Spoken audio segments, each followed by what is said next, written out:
Good evening, Final Fantasy Randomizer fans. My name is Nitz, and it's my pleasure to bring you this showcase race for the Final Fantasy Randomizer 2.0.0 release, which just launched yesterday. Tonight, we've got a one-on-one exhibition race between Sforzando and Fuchsia Fantasy, a couple top 10 racers from our current league, which will be wrapping up in a couple of weeks. And they're going to take us through a seed tonight that has all of the new 2.0.0 flags turned on, and it's going to be like nothing you've ever seen in the Final Fantasy Randomizer before. Joining me on the commentary tonight is Edgeworth. Edge, how are we doing? Doing all right, and looks like we're going to get a look at the magic shops right off the bat. Level 1 Fade.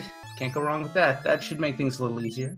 They're going to be a little... Unfortunately, not in the red mage slot, but hey, black magic's not too bad. You can throw some saber around. Yeah, saber will help out a red mage, maybe late game if you're desperate. So, not the best magic if you got for the red mage. Good stuff for the white mage, and we're off and running.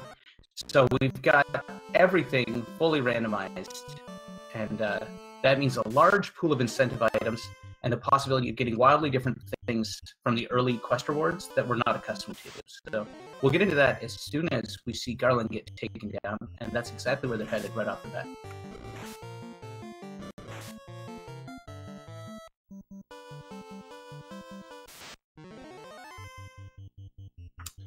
On the left, Sforzando's using the modern battlefield that was made available a couple of releases ago. On the right, Fuchsia's sticking with the classic. So even though it looks pretty different, they're both playing exactly the same game.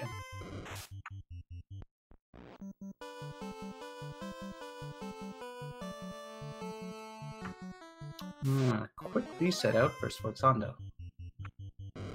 Yeah, didn't like the ambush, and don't blame him at level 1. The ambush is pretty brutal. That's why with the, if you're playing sort of low EXP settings, I prefer to get a level before going into Temple of Fiends. Even if it means punching my way through imps, it's usually better to have level 3 health as opposed to just going in there with 30 HP and dying to a crit. Yeah, the first couple levels generally can almost double your starting health. That can really help out with some unlucky rolls early on. Looks like Fuchsia's ready to take on Garland. Yep, and as long as the fade goes off, this is an easy fight. And there it is. So, generally speaking, with Garland defeated, the princess saved, you're going to get your hands on the bridge and the loot. But let's see what we get this time. Instead, the canoe from the king, Fuchsia leaving it up there for a second, and the bottle, which is going to release the fairy that we won't be able to find for a while. So, again, an early progression item, and then something you can't use for a long time. So, the more things get randomized, the more they stay the same. So Canoe opens up a lot of early options once you hit the Provoke area. You can sail through the continent to quite a lot of locations in the Crescent Lake area. The real boomerang here is that we didn't get the bridge, so we're thinking, am I stuck? No bridge, how do I go anywhere? And another thing from 2.0.0, in addition to randomizing NPCs, is a bit of a massaging of the world map to enable some greater variety at the beginning of the game. Instead of having to go to the first cities in basically the vanilla order, now you can walk west to the Dwarf Cave right off the bat. We've sort of carved a path through the mountains.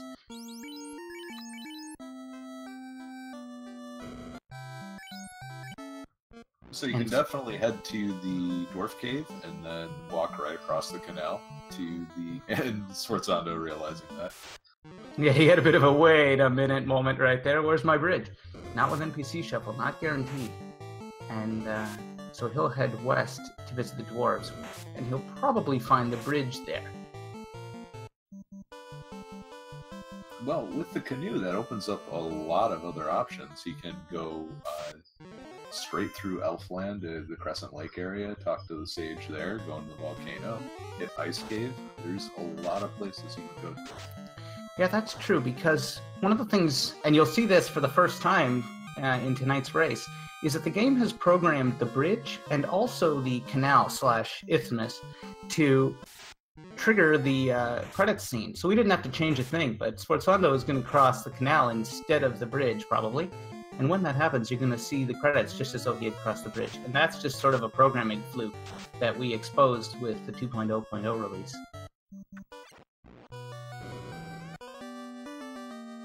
And there's the chime. Not something you expect to find in a box. Not a bad thing to find it early, though. No, it's going to allow some early dives into Mirage Tower. And there's the credits crossing the canal. If you've never seen that before, that was something we unearthed doing the world map tweaks for the NPC shuffle.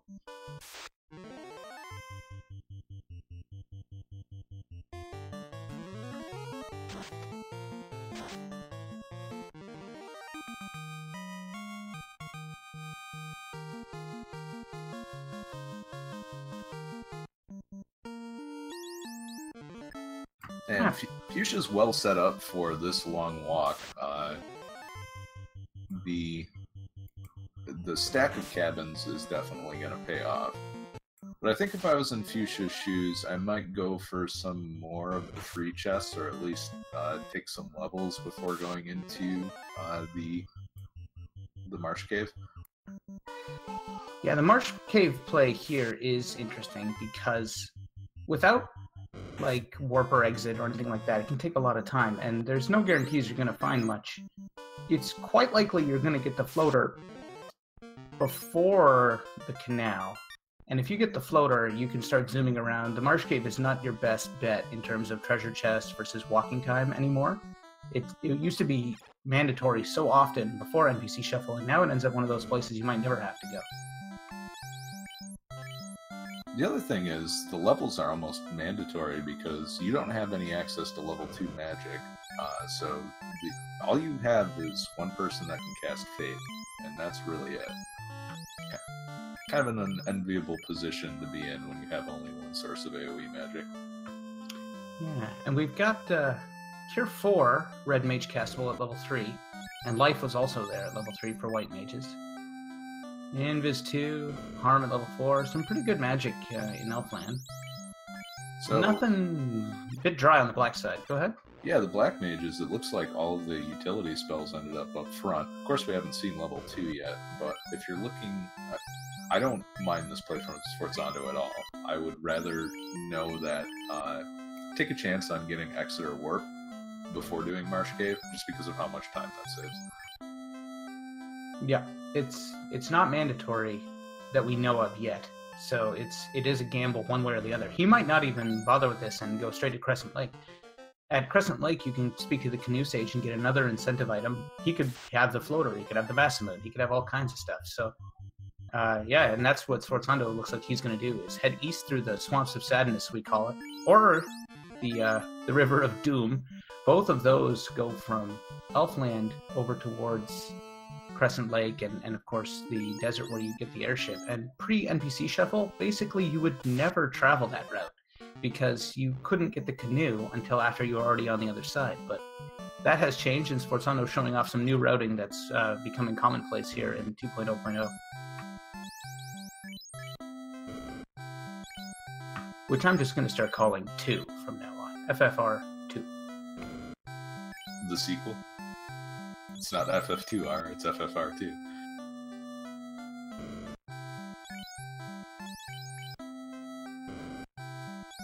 And it's not Danger-esque 3. Whatever happened to Danger-esque 2?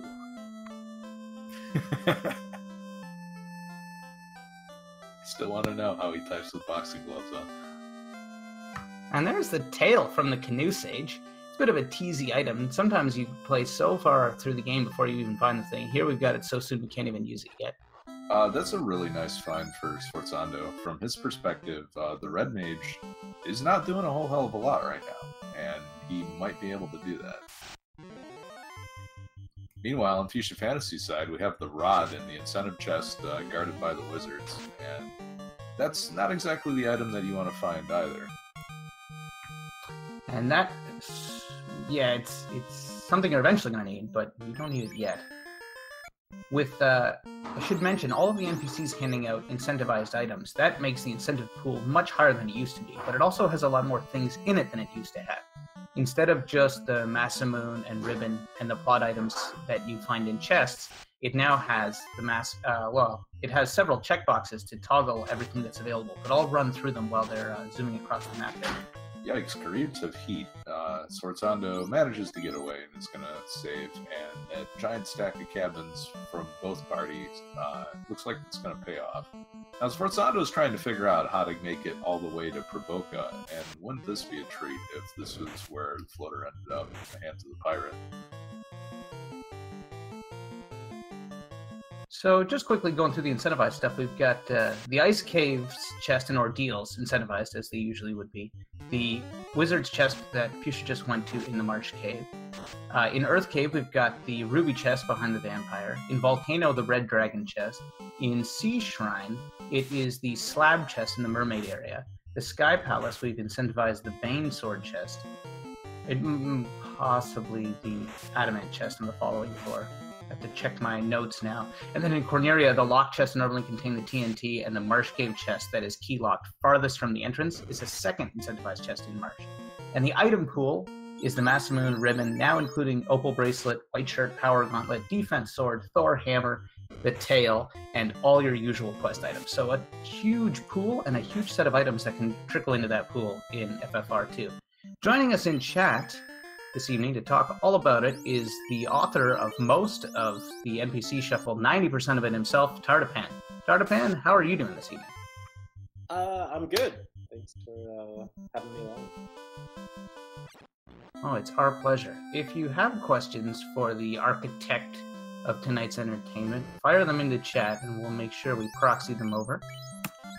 Is this exciting, seeing your creation on display for the first time? Oh, absolutely. This is a blast for me to see these runners. Sforzando is one of the first people to really pick up NPC Shuffle, and it's good to see him. So. Question from chat. Is it the Banesword chest or the Adamant chest in the Sky Castle? That's actually a question from me, too, because I can't remember now. It is actually the Adamant chest. The Banesword chest was a thing for, like, half of a beta version before Entroper made the call to move it to the Adamant chest, which makes sense as well. Alright, so Sforzando's going to take out the pirates, and looks like they don't have anything nasty this time around, so another progression item coming down the pipe. So Tartapan, what were the biggest changes you would say from the sort of conception of NPC Shuffle to the way it's being implemented in this version right now? That is a good question. I think the biggest sort of recent change was just pruning down the incentive pool. It's actually possible to incentivize quite a few things, and in the beta we had, like, I think at one point 50 different incentive options, which was just sort of overwhelming. So we dialed that back a bit, and we'll see if we make more changes to that down the road. But I'm happy with where it's at now. I think that was one of the hardest decisions to make, just looking for feedback from the community about what was fun to incentivize versus having all of the options to incentivize. Just checking in, we got Oxyale from Vicky. So all of a sudden, the Chime and the Oxyale available pretty early allows Sforzando to have all kinds of choices when he does get his wings to where he wants to start looking for loot next.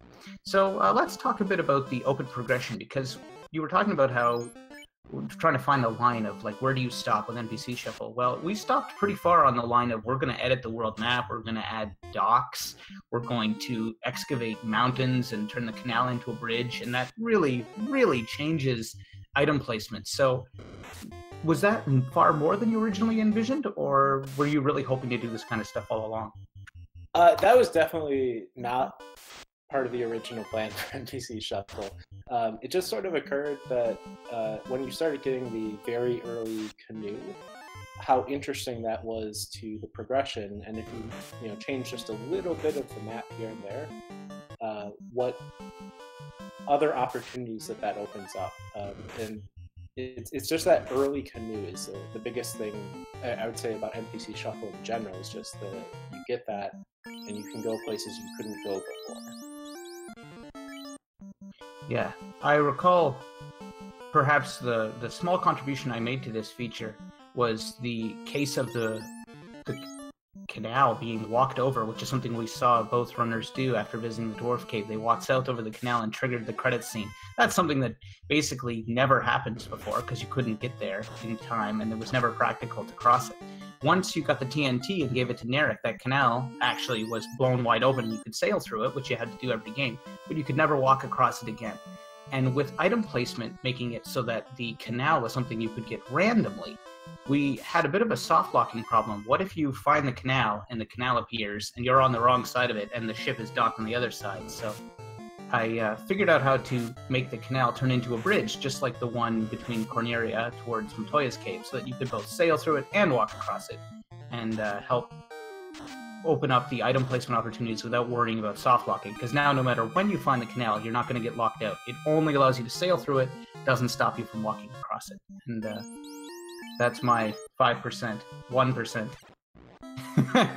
I was going to put that at like 30%, actually. Like, it's a tiny looking thing, but it makes a huge difference in what was possible with the item placement.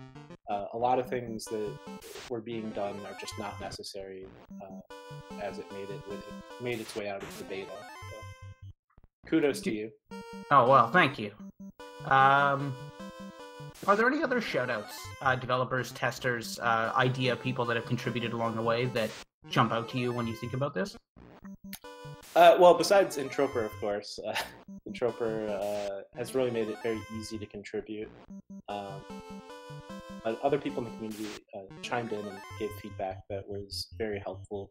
I think in particular, Jay Coper and Kababesh and Artea all gave fantastic feedback in the development process for NPC Shuffle that made it a much better game than what I had originally created. So the community takes a lot of the credit here. As we see Fuchsia canoeing out, looks like he's going to probably head to Volcano. Lots of chests there. I should wait and hold my mouth till I see what he's going to do before I guess. He's been helping out, testing me a lot lately, and he keeps whooping me at all the stuff that I create, so built up a bit of respect for his routing. If I had to drop a name, I would really also like to thank Geyer for a few things. Oh, but good especially that he jumped all over the NPC shuffling before it was cool and was playing the beta from the time it was available. Found lots of bugs the way he does and actually worked with us to help drill them down.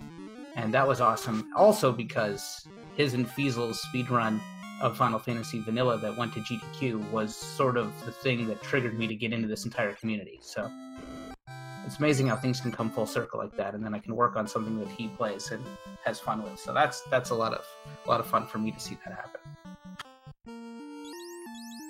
We've got Hydras with Cure 4 right now, and hey, Sforzando takes out a big group of Peds and is about level 9, I believe, with his 3-person party. So pretty good shape to make a couple dives into the volcano, provided he's got some houses to save up, and it looks like he's got one.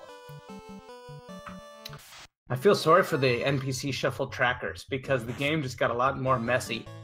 So we've got the rod in the hands of Fuchsia, which we found in the Marsh Cave. They both have the tail from the canoe stage, and the chime by the look of it, and the bottle, which are just not a set of items you ever would have seen before. And yet they're both still going back and hopping into Volcano just like you've seen 1,000 times. So it's amazing how things can change and yet they can stay the same. And finding that balance of experimental, wacky ideas versus just sticking to the program is something that's really important in NPC Shuffle to achieve success. And it also makes some more interesting decisions as well. You have 16 chests, I believe, in Ice Cave, but one of them is incentivized, and that very well could be the floater or the ship that you're looking for. The Volcano has 30 chests, so do you go for the large number, or do you go for the sure thing in the incentives?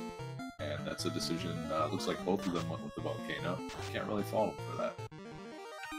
Especially because with all the boxes ticked tonight, Edge, we've actually got an incentive chest in Volcano too. It's the red dragon chest right at the very bottom. So you've got double the chests and also an incentive one here. Yeah, that's right. For this race, all the boxes are checked, aren't they? Yeah, the NPC shuffle comes with tons of knobs and levers to flip and, you know, switches to switch. And it will take the community time to even determine what are the most fun formats to play. Some of the switches will change the behavior of half a dozen NPCs. Some of them just add a single incentive chest in some out-of-the-way place. So what turns out to be the most fun is something that no one has the answer to yet. But this is another good one for Tartapan. What do you think your approximate favorite flag sets are going to be? Or what are they so far? So one of the presets, normal NPC shuffle, I think is the one that I would describe as the most fun for me. I think the full NPC shuffle is also a pretty good fun option.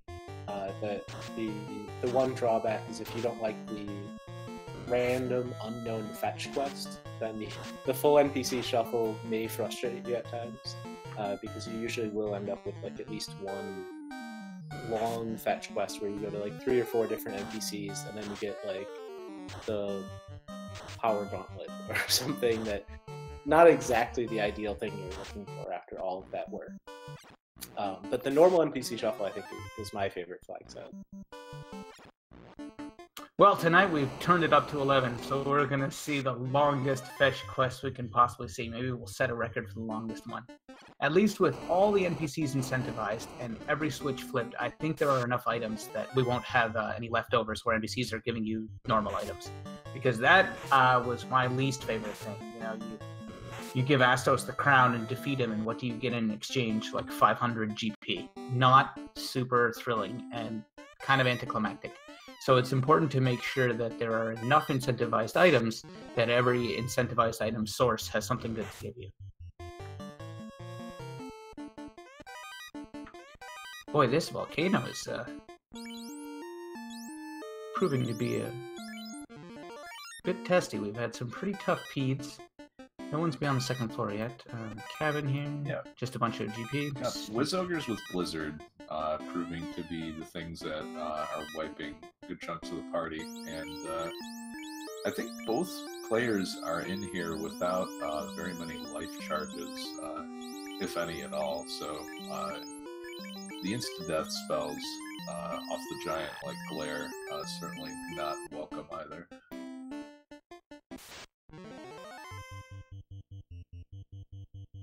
I haven't seen anything good in the treasures. I don't know if I've missed something.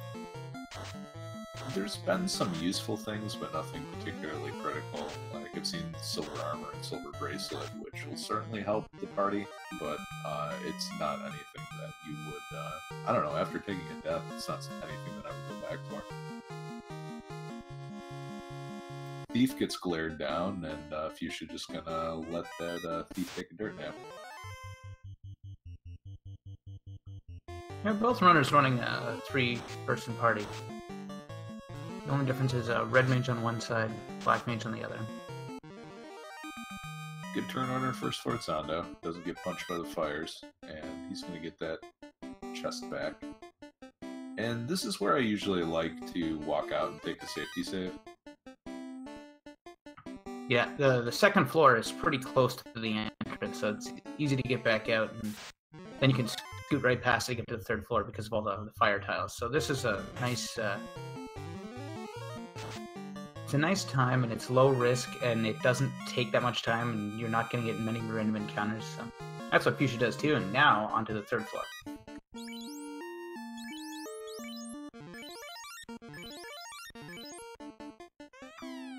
Yeah, and this may be something where you might even want to skip a few of these chests right side until you get warp or exit, just to save a bunch of steps and encounters. But Sforzando is going to check all of those chests and do the safety save on the way out, so no harm. Time to serve up the heal potions. People have often asked if there's any plans to make the item screen more ergonomic with all the other changes we've made just randomly around the game for convenience sake. And it seems like the only true Twitch, like high-speed gaming that this game has to offer is the finger-twisting dealing of heal potions to your wounded party. And I'm going to interrupt myself because we've got a floater. Alright, so not even in the incentive chest, and this pays off. Sforzando has enough fade charges to certainly get through Carrie, but she's going to have to play nice.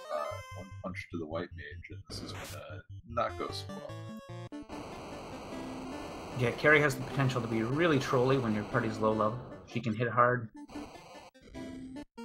And discretion may be the better part of Valor. Looks like Fuchsia's going to walk this thing out.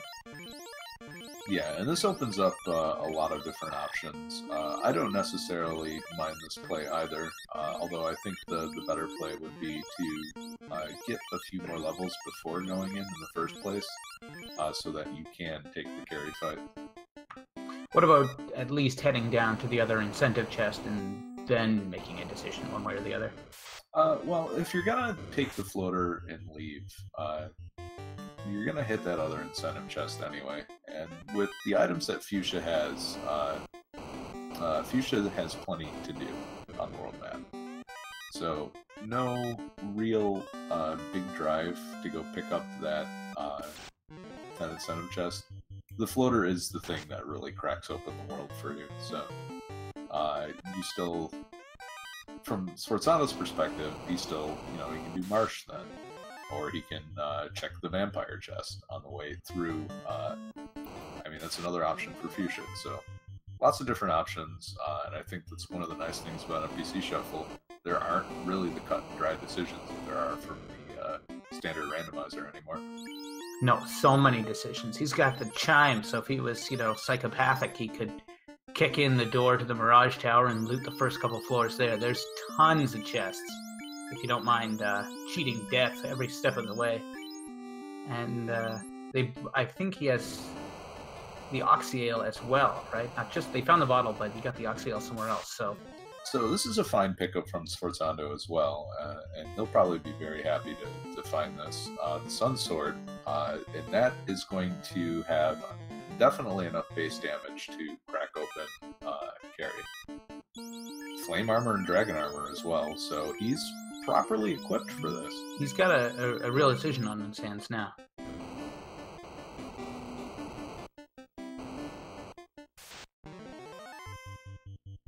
So he's definitely low level with respect to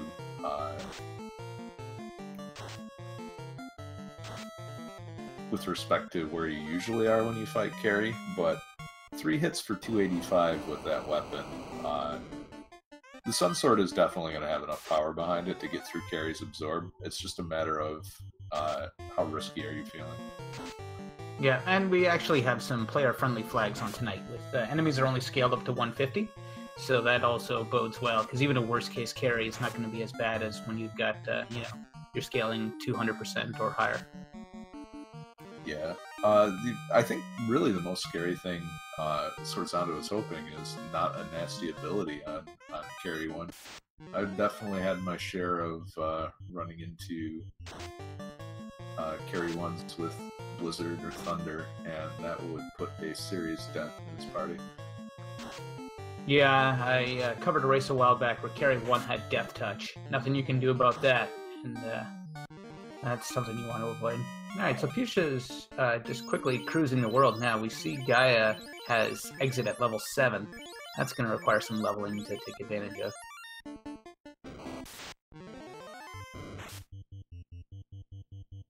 Fuchsia gonna skip over the caravan spot and go directly for the Dragon Horde. And not a bad decision, especially when you need to drop the tail off as well. Yeah, you can get promoted. Doesn't Fuchsia have the bottle? So he could have gotten the incentivized fairy item there. Yeah. Tartapan chiming in with the criticism. I love it. Yes, that was probably a missed it's opportunity. easy to forget those things. Oh, totally. Yeah, and it's 100% valid.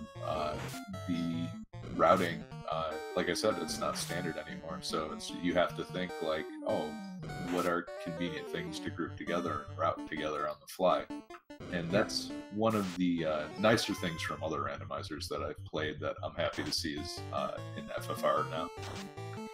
And that problem, like, it's basically a traveling salesman problem with only, you know, a handful of items so that our puny human brains can keep track of it. But I actually find myself opening up the item screen just to check and see what the heck I have, because, like, I might have picked up, say, the crown or a lesser known one, like the crystal or the herb, halfway through a dungeon, and you don't think too much about it at the time. And then you're like, wait a minute, I have something to do here while I'm in Elfland buying pro rings or something. And then you drop off the herb and the prince gives you the power bonk or a Masamune or something like that you would completely have neglected otherwise. So keep your eyes on that item list and remember what you still have in your queue of things to do. So, incentive Dragon Chest looks like it was the Opal Bracelet. Certainly not going to turn that down in a party with 3 mages. And Fuchsia finds a ribbon. It's in cardio while he's taking care of business. The cardio aisles are often first stock after you get the airship. For good reason. Lots of loot, and with the tail already, once he figures out how to do some parallel parking here, we're going to see a low-level promoted party.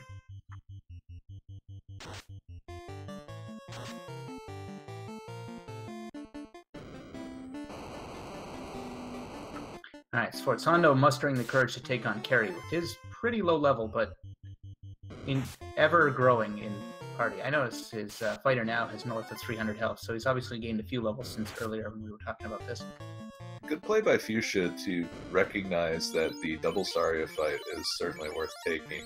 Blowing up both of those lizards, it's about about 1.8 agamas. It's pretty good.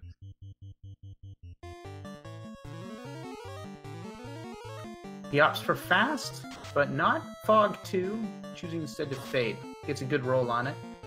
Things are going well. Another 200. Ooh, that is exactly the kind of thing that's right on the borderline. Fire 2 is not too bad, but it's scary.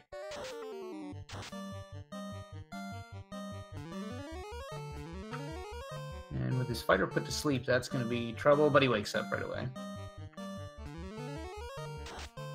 So basically a nothing turn. You're going to go with Fire 2 again. Not too scary. And 2 tempers and fast, this should do it. And it does. Sforzando emerges with his party unscathed. And with a fire orb. Smart move by Sforzando as well to do some healing before walking through Carrie's room. Those are not free tiles, and I can definitely tell you, more than once I've run into fire elementals on the way out. Time to go visit our old friend Sarda. What's he got? Not the Rob. This time he's got the Slab, which is kind of handy because you're in the vicinity. So when you get something like that and it's this close by, I say you go translate that thing, because otherwise you're going to forget. Unless you're good at this game.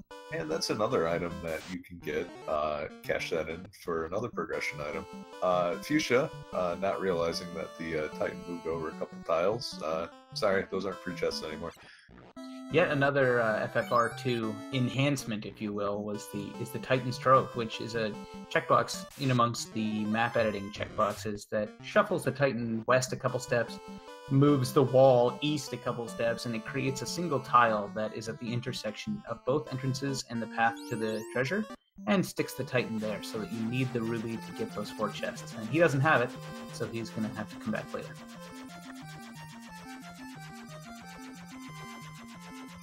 But he does have the presence of mind to translate the slab, and now he can go to Lefane whenever he wants. At this point, we should point out that going to Lefane is a bit of doing. You gotta park really far away, you gotta walk all the way down there, and then you gotta go talk to that elder in the corner of town.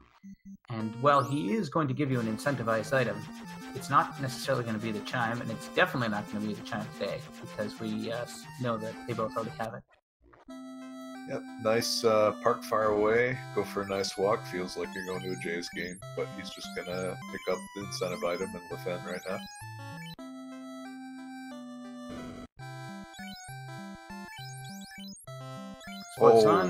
Level 5, the treasure trove. It's good stuff. He can't cast warp yet, he's got to get promoted first, I think, because it's actually in the vanilla warp slot. But Nukes there is totally learnable.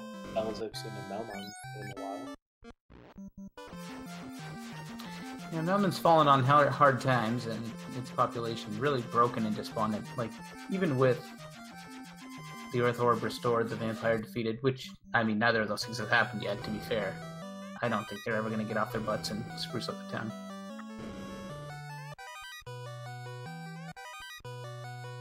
So Fuchsia electing to take these fights, and while they're not too bad in the early going, I feel like by the time you have the entire world map open up to you, you can do a little bit better than 4 Zombie fights.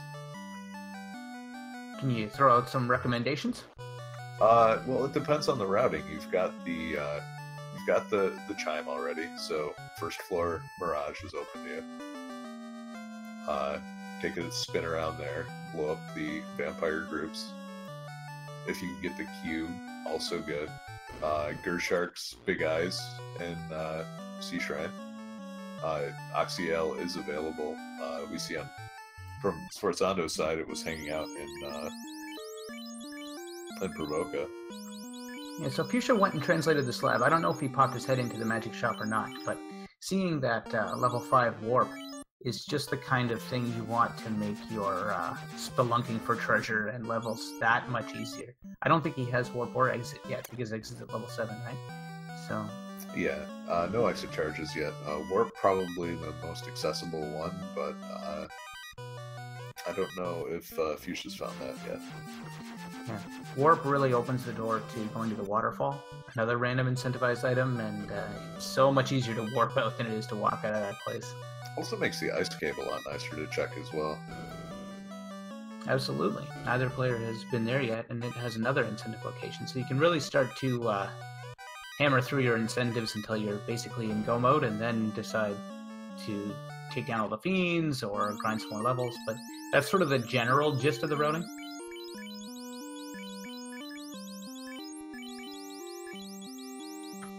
And the Lufenians hold the crystal.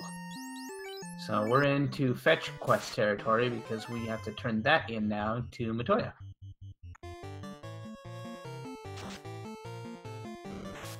I kind of enjoy the long fetch quest. I know some people gripe about it a bit, but to me it's fun.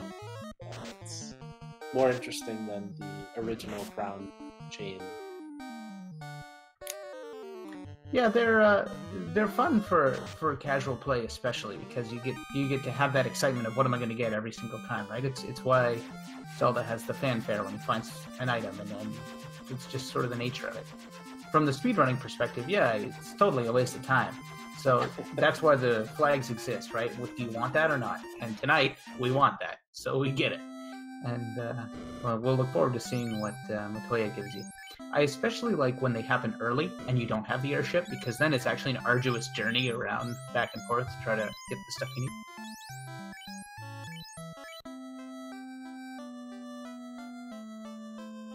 Hey, silver bracelets for everyone on Fuchsia's side. They are very, very reasonable, and I'm sure Fuchsia is going to pick up that opal bracelet at some point, so just with passing around the armor, it's pretty close to endgame gear. At least projected. And thank you, Entroper, for the buy 10 option. I believe we stole that code. I don't think he authored that. That was from a ROM hacking patch.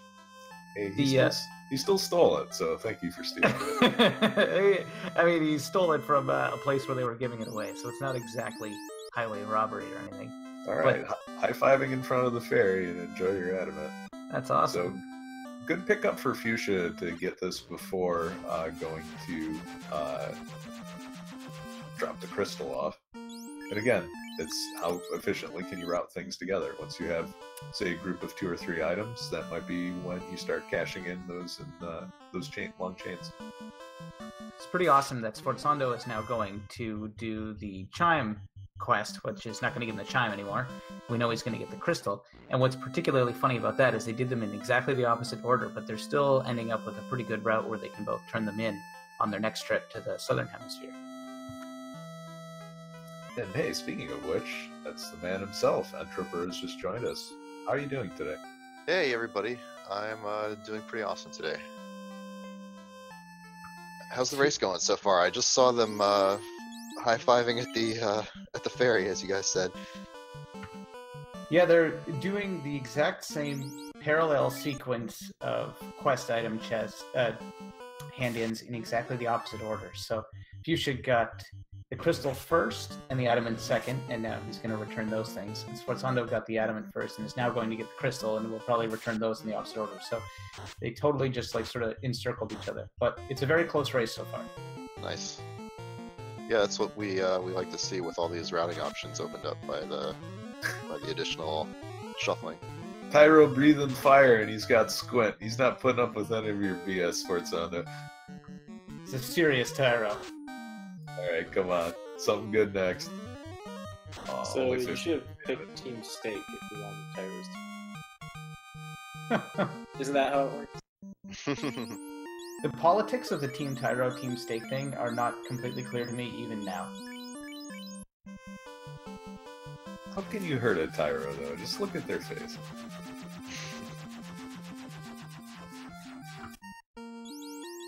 So, Entroper 2.0 is out the door, and the first league is wrapping up. We're approaching the spring tournament. How do you feel about the possibilities for 2.0 and what that could mean to the upcoming tournament? I feel pretty excited about it. I think there's just a little bit of time left for people to really get practicing on 2.0 so that they are somewhat familiar with the routing decisions, and that's gonna be make for a good tournament because they have some time but not an enormous amount of time. So we'll see probably still a lot of people learning as they go. Whoa, big find for Sforzando. We got a T-Rex here, and that's going to be a giant pile of experience.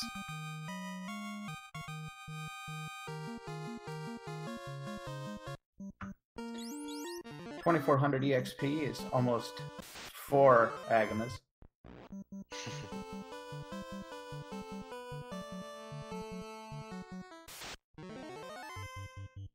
And now Sforzando's heading over to Ordeals. He's sticking with North Continent incentivizations instead of bothering to tour around the world. Fuchsia's gone the opposite route and has decided to stop into Provoca, defeat the pirates, and carry on with operations down south. So, since we started working on 2.0 Tartapin, joining the team, and contributing a bunch of patches and working on NPC Shuffle, how do you feel the development of this game has changed in the last few months since the beginning of the league? I think the biggest thing is that I've hardly written any code for this thing. I've been trying to stay active in terms of talking about all the features and helping figure out what's best for each one. The biggest thing with 2.0 was that, you know, we added Tartapan really added so much stuff that we had a lot of options for what we could do, and figuring out how to, you know, best present those and which combinations of things to offer was a big thing, and we finally sort of nailed that earlier this week.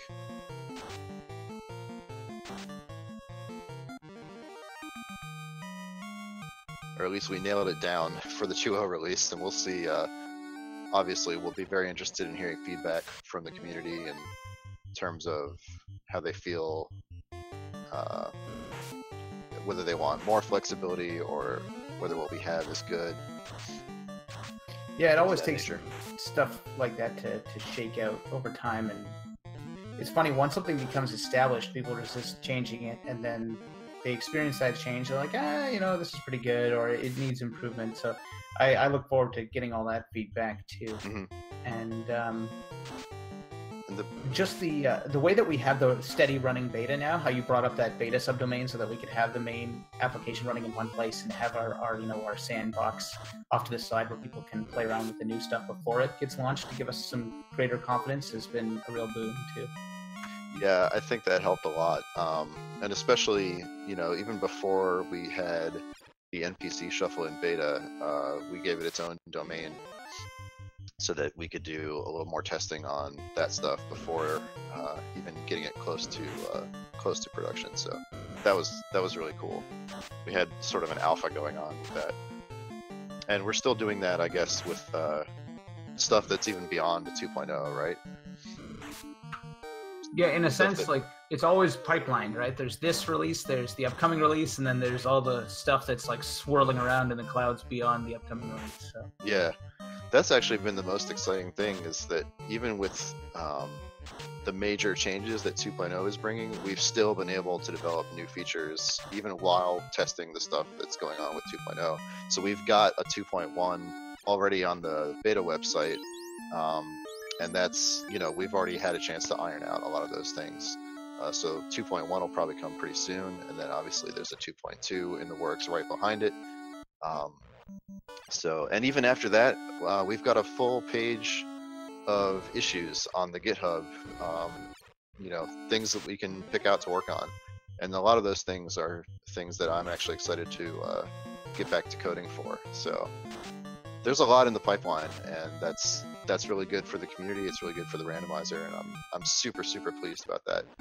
You know, you and Tardopan and Meridian and Steven and all these new developers have really done a tremendous job, and it's been great working with you guys. You guys have been great to work with. You know, there's hasn't been any issues with people being unhappy with like code styles or, you know, features or anything like that. It's all been really positive, so I'm super happy about that.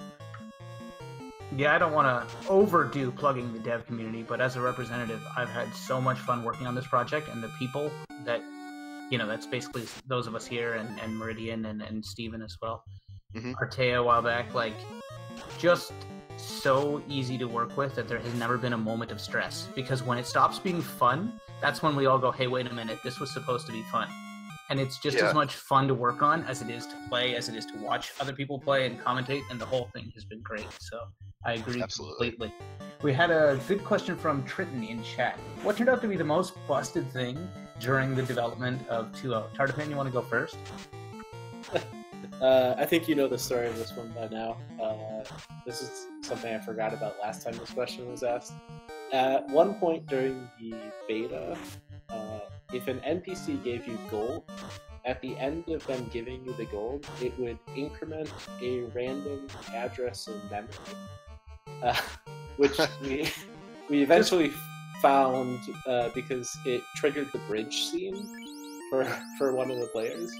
And that was the only way that we found it, but it randomly incremented the address to trigger the bridge screen. And that's pretty cool. Pretty special, and you're like, so what exactly does that mean? I'm not hip with the lingo here. That basically means it took a byte of somewhere in the RAM and increased it from whatever number it was to one higher. That could increase somebody's current health, that could increase somebody's maximum health, that could make a door that wasn't locked to lock, that could take an item out of your inventory and turn it into a different item. That could change you from one class to the next class. There's a million ways that it could be harmless, and there's a million ways that it could completely screw up the game. So it finally happened in a reproducible way that let us drill down what it was. And kudos to whoever turned in the reproduction steps for that. Was it Manochi that found that one? Oh man, I'm trying to remember now. It was either Fuchsia or SBQ that found Oh, it. it could be. It could be. It's one of those guys with the green name in the Discord. I remember that. All right, one of our league members. All right, so Fuchsia's gonna take on the Eye here. The Eye is one of my favorite grinding targets. Tends to be really low in health and usually really easy, but he's got pretty high absorb right now. Sunsword would be pretty nice right about now, but Fuchsia's going to take him down, and we're going to get a look at not one but two incentive chests shortly. Classic simultaneity here. Sforzando is in Ordeals doing that incentive chest. So Fuchsia picks up the defense sword, and unfortunately this isn't League 7, Stage 7, so not as important. But Sforzando finds the secret stash. There's an herb. Yeah, since we were talking about stress in the development process, really the biggest point of stress for me was that I just had a lot of real life stuff to do, like in the January, February timeframe, and I was not around as much as I would have wanted to be. And, you know, the stress was really that I wouldn't know what was going on with all the stuff you guys were working on, but you guys just managed that so well that once I came back and started getting involved again, it was super easy to catch up on all the stuff that you had done, and there was nothing that like I looked at and said, oh no, this is totally wrong and we need to totally go back and fix that. That was my my fear of like not being involved in the process, is that like you guys would do a bunch of work on something that we would then have to go back and make people upset because stuff ended up a different way, and none of that happened. It was all amazing when I came back, so that was just awesome. And the prince wakes up from his slumber and just hands you a bundle of explosives. So I'm not sure why he had those, but he's just been sleeping on that for a while. Yeah, that makes me a little bit nervous, but we'll give them to Narek. I mean, we already blew the canal, but maybe Narek will figure something else out to do with this TNT, and we'll see what we get back from him. Got the old Grand Theft Auto 5 quest chain going on here. Yeah, let's. Fuchsia's gonna pop into the. Oh, there it is. This is the caravan, and that's what we like to see. That's a big find, but you got to get some money for it, and hopefully, Fuchsia's probably betting on some money chests in the waterfall. So the key was for sale at the caravan, but it was in the 40s, like $43,000, something like that. So Fuchsia's gonna have to drum up some coin and come by later. And putting a ribbon on that fetch quest is Matoya, who hands Sforzando the loot in exchange for the crystal. So lots of go mode items at the ends of these chains here. Oh, actually, pardon me. There's a go mode item at the end of that chain, but we don't know what Narek's going to deal out just yet. Yeah, for me, the stress in the development was just in the back of my mind, really wanting to help get this done in time, that it would get the exposure and the people playing it to be contemplated for the tournament. I'm really hoping the tournament can show off these new features the way that the original tournament brought this game to like the hungry masses who wanted their Final Fantasy and they wanted it randomized. Yeah, and I think the first tournament did well in that regard. The only thing is the sort of the meta became a little bit stale towards the end, and I think this time around with NPC shuffle and maybe some more manageable settings, it's going to feel a lot more fresh and hopefully attract a lot more people to join in.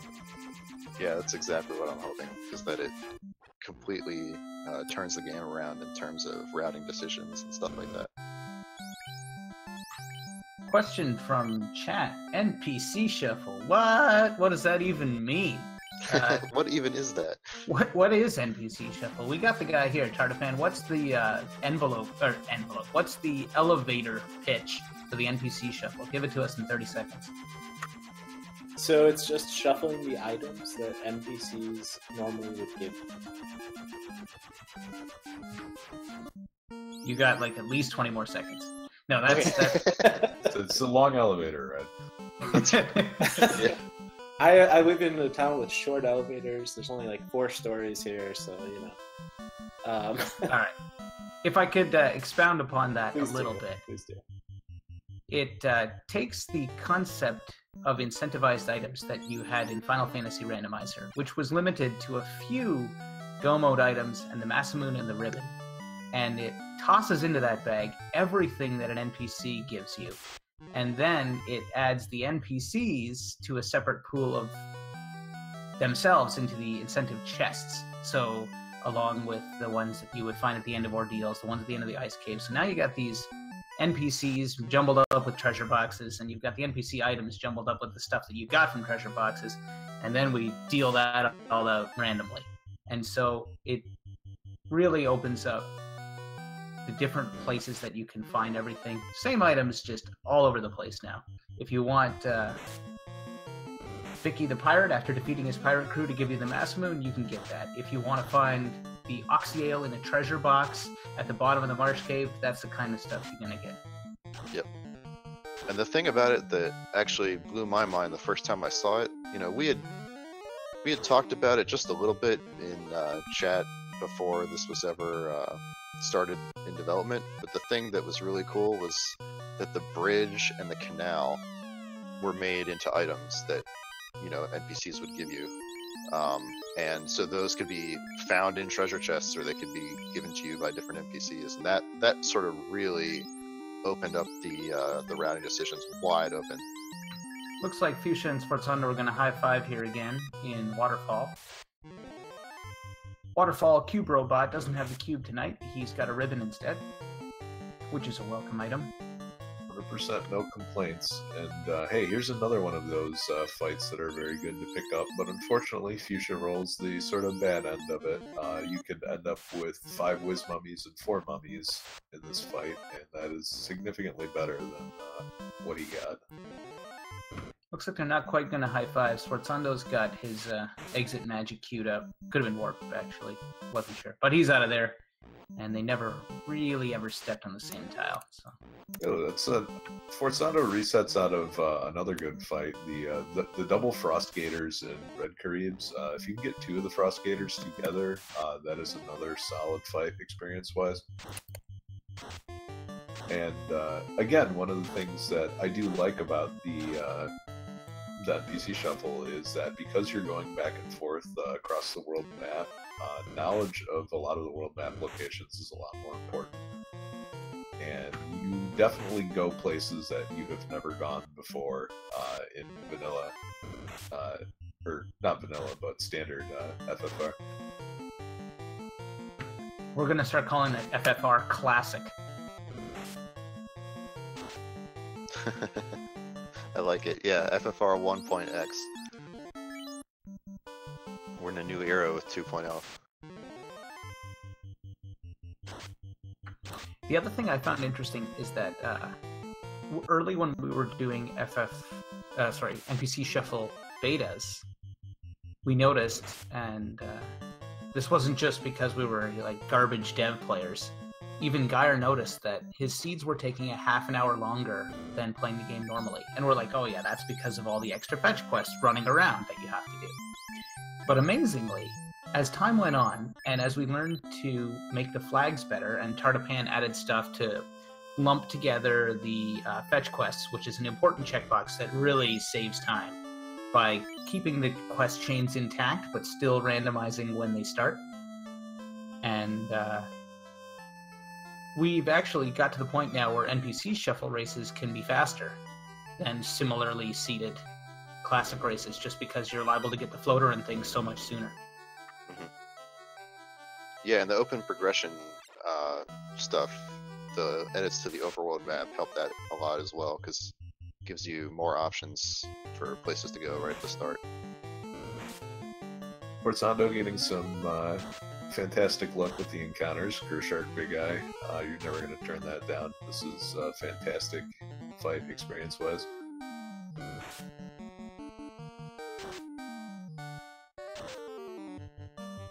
I think something that helped a lot in terms of getting all these features out so quickly, obviously the fact that more people are working on it helped, but when we solved the issue of expanding the ROM, that really opened up a lot of possibilities, because the Final Fantasy I ROM is pretty much jam-packed to the brim. There are very few not used bytes in there, and even places that were documented as being not used, actually they were used. We found out when we tried to overwrite them and caused some problems. So getting that ROM expansion opened really just adds a ton of possibilities for adding new code to the game, and that's enabled a lot of new stuff. Sforzando finds the bridge in the Mermaid Town, and at this point, I think you just have to start hitting up the incentive locations. The pool of items that have ended up in random chests thinned out pretty quickly in the early game. Yeah, one of the things that happens is with all the extra incentive locations, that it's very key to hit them all up, because they may have any of the go mode items, and you need to tick all those boxes to make sure that you're not missing anything. After that, you start looking elsewhere. But the reality is that it becomes very important to find those chests in particular.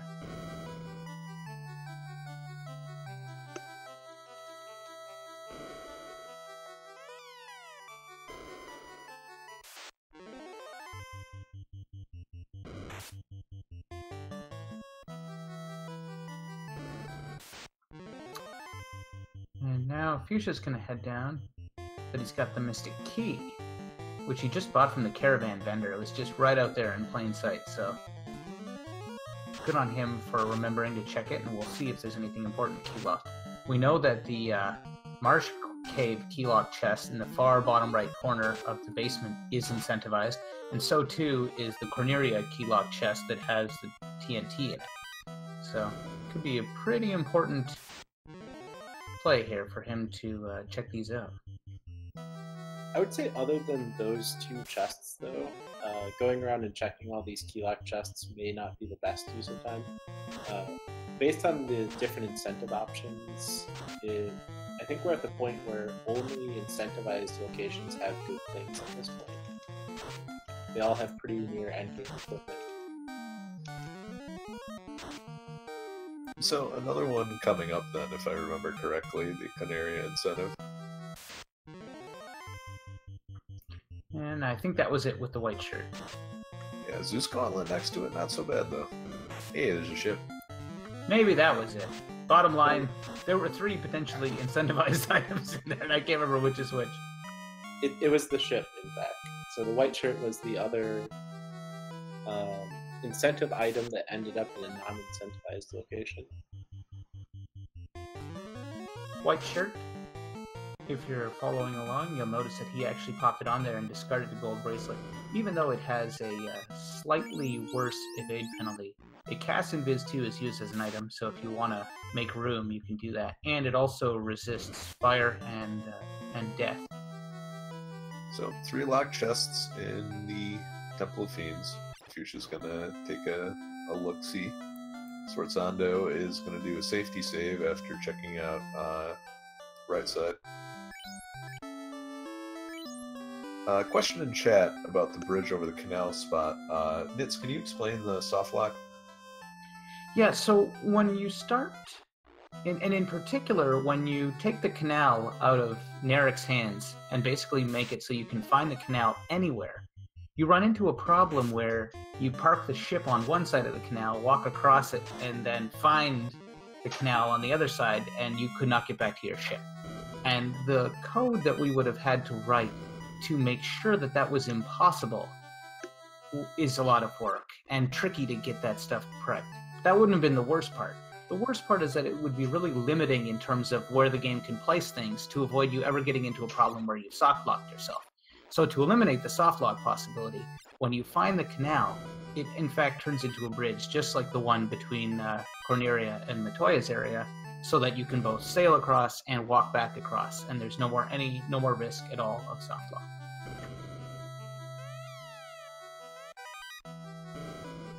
Alright, now Fuchsia's turn to dive back into the volcano, and hour in, and only 1 orb lit between the 2 runners so far.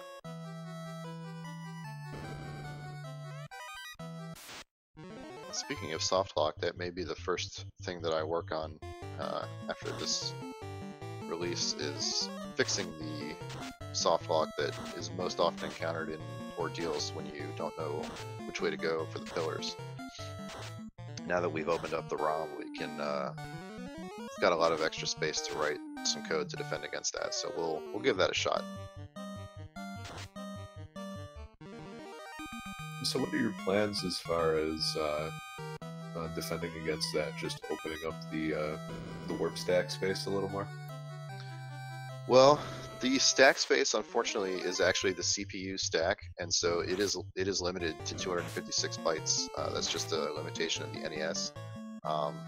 And the rest of the memory space is pretty well spoken for, so we can't do any kind of shenanigans where we make up an extra stack somewhere and then copy it over. So what we'll probably end up doing is just shifting things down on the stack. So essentially, once you go, say, 30 pillars in, if you warp back 30 times, you're just gonna not see the first couple of places that you went to.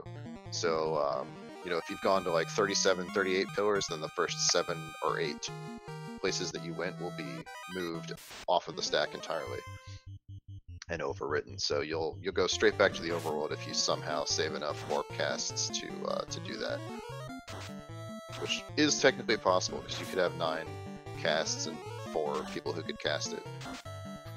Oh yeah, all of this is made difficult by the fact that you can theoretically have like 36 warp charges. Were that not possible, then it all of a sudden becomes a bit easier. Mm-hmm. And 36 is over the number of warps that'll break the stack, so just over. Alright, so Sforzando, full clearing, see, only finding the bridge is going to be taking on Kraken shortly. Fuchsia, meanwhile, is going to finish the volcano dive, and there will be a carry fight there shortly. So, looks like both players are deciding to kind of deal with the fiends at this point. The cube is the major outstanding item for both players. Sforzando still needs to dive marsh to find the rod. And Fuchsia cut out early on Volcano when he last came here once he found the floater, so he's got to check the bottom of this to make sure that his cube isn't down here. It's not, but he is going to find the Sun Sword if he hasn't grabbed that already, as well as the incentivized item at the bottom, which is escaping me. The opal bracelet. That's it.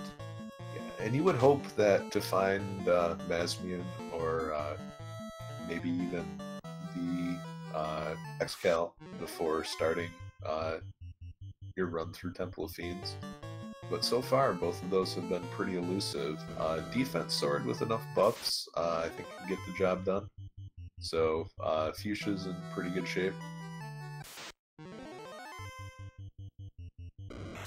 And the reason I say the defense sword over the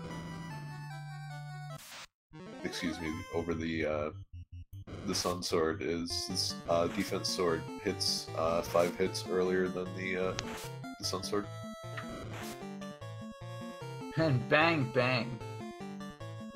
Dragon armor and fire armor, the best 2 pieces of gear for his knight and ninja, respectively. So we've seen Aegis Shield and we've seen Dragon armor, so lots of immunity available for the knight character.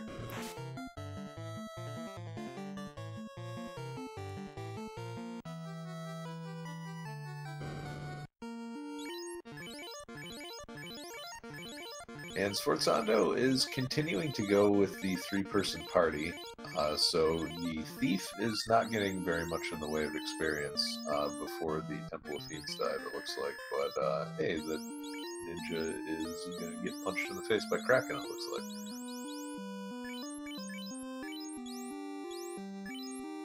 Good luck, buddy. And Fuchsia now approaching the Agama, then the Red Dragon, and then the Opal Bracelet. But let's turn our attention to Sforzando taking on Kraken.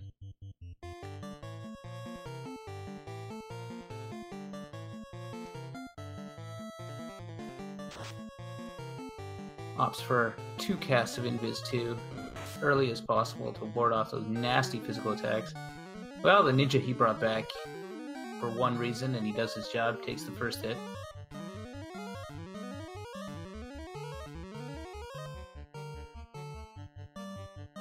Alright, so Sforzando is taking this very carefully, but, and this is definitely the way I would do it, and, if I wanted to be 100% sure and we were doing, like 250% stats, but I think with 150, just, you know, throw fast and throw fades and throw nukes, and you'll probably get it. That's, at least the strategy that I would go with.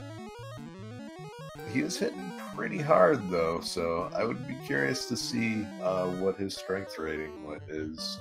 He may have rolled at the high end of 140. Not messing around at all, laying down endless Invis 2s here. and yet Kraken continues to hit the knight, so they're still helping out. Even though this is the 5th one now, I think.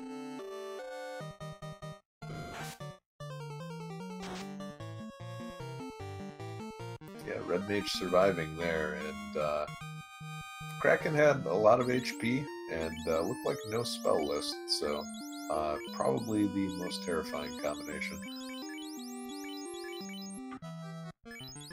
Yeah, a bit of a one-trick pony, but when that only trick is like 8 hits, instant death, it's something to worry about. Meanwhile, Fuchsia's over taking on Carry, which Sforzando relegated to the dustbin a while ago. Shouldn't be any problem here. Second orb lit for Sforzando, and oh, did he save after that? I hope he did.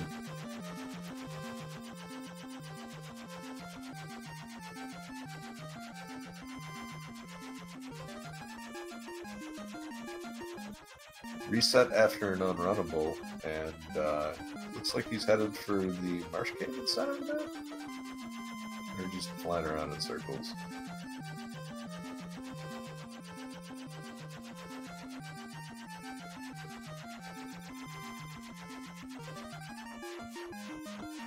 Remember the caravan. Good move, because this is important. Yeah, some discussion in chat about all the new stuff, as well as another feature from 2.0 that you were not showing off tonight is the Chaos Rush. So it was sort of quickly added in time for the end of the league, because we wanted to...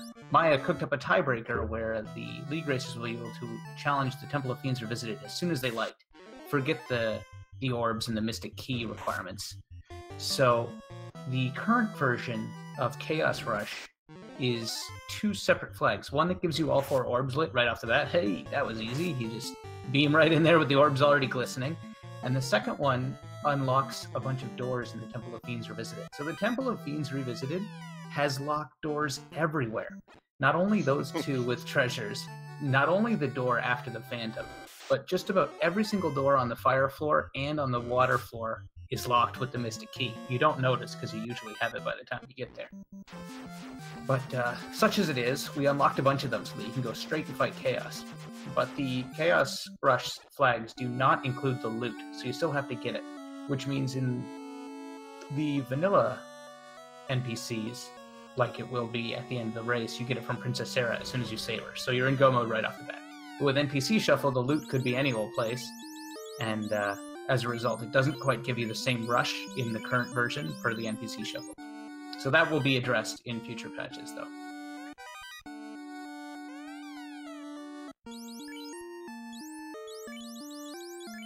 Yeah, Chaos Rush is one of those things where it almost feels to me like a new game plus situation in Chrono Trigger, since you can go and defeat Lavos at any point in the storyline that you wish, and this kind of has that feel to it.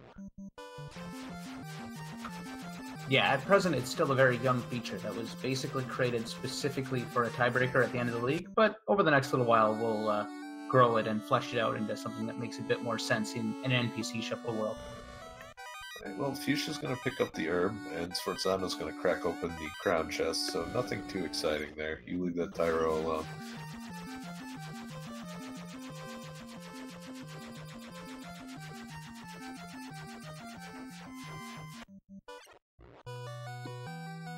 And he uses nuke on it, and it makes me question why you would microwave a steak. Well, sometimes, you know, when all you have is a microwave, everything starts to look like a Hot Pocket.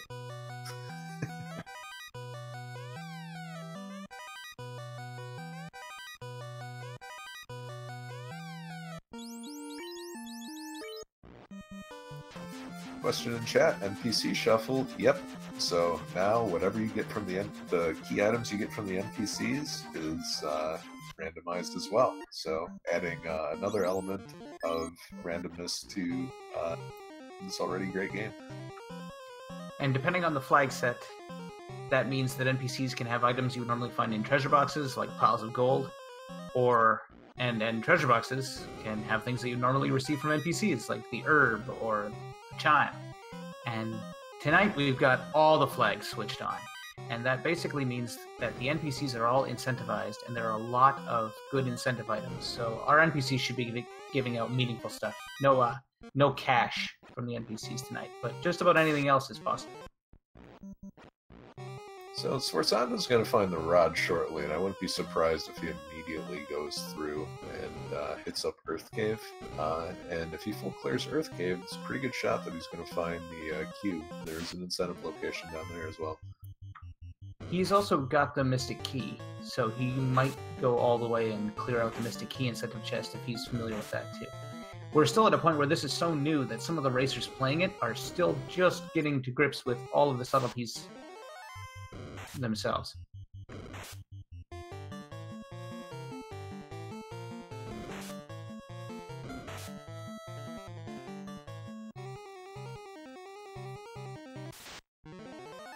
And you'd be pretty easy to be forgiven for forgetting that there are almost two side-by-side incentive chests here. One, the wizard chest, and then one also guarded by wizards, but we don't really call it the wizard chest.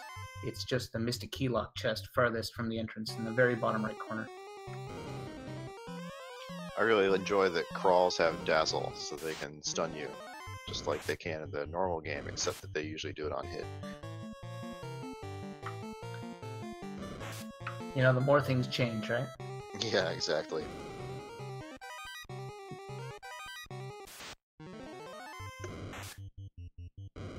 So while Sforzando spelunks here, let's take stock. He's got two orbs lit, the fire and water orb. Fuchsia just has the fire orb lit. And as far as items to reach go mode, they both still need a cube. Sforzando's about to get the rod.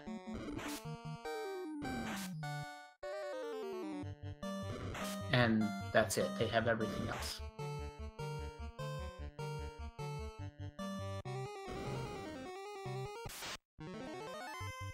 I think the two incentive items left are Defense Sword and Lasso. Besides the cube, of course. So Fuchsia's seen the defense sword in ice. Okay. So, have we seen the ruby yet? Oh yeah, good call.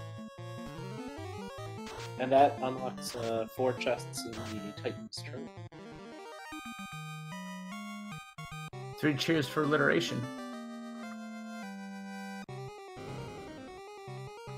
The Titan's Trove and the Titan's Tunnel. And Sforzando is going to check all the key chests, because if you're going to go through the trouble, you might as well. He might not remember exactly which one it is that's incentivized. Maybe he does, and he's just being thorough. Can never remember which one are wizards and which ones are cobras. I always step on the wrong path.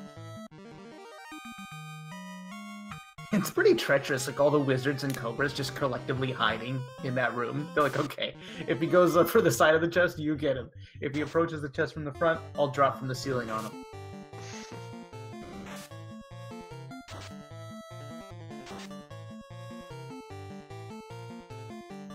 I do think it's kind of funny that the forced encounter tiles are supposed to be the monster in a box equivalent, but you have 2 different monsters.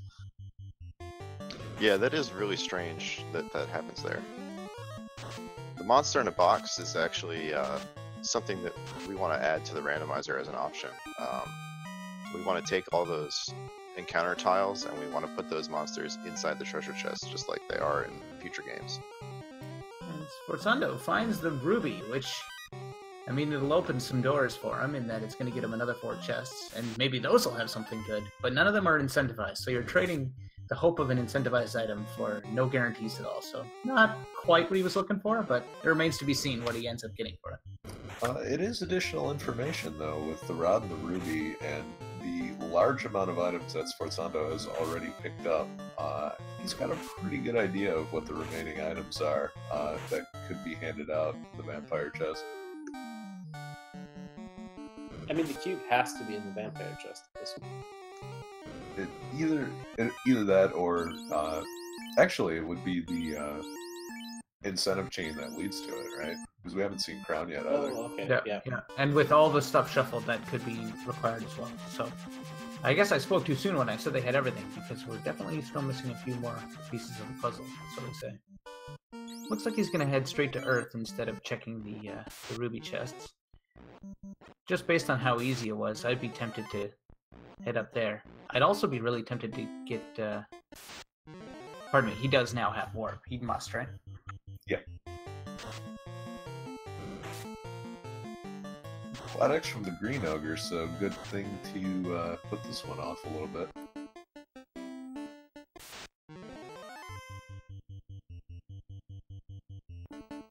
And certainly some modifications of the trackers are going to be necessary. Gonna be a little bit larger in size, like the Link to the Past randomizer trackers.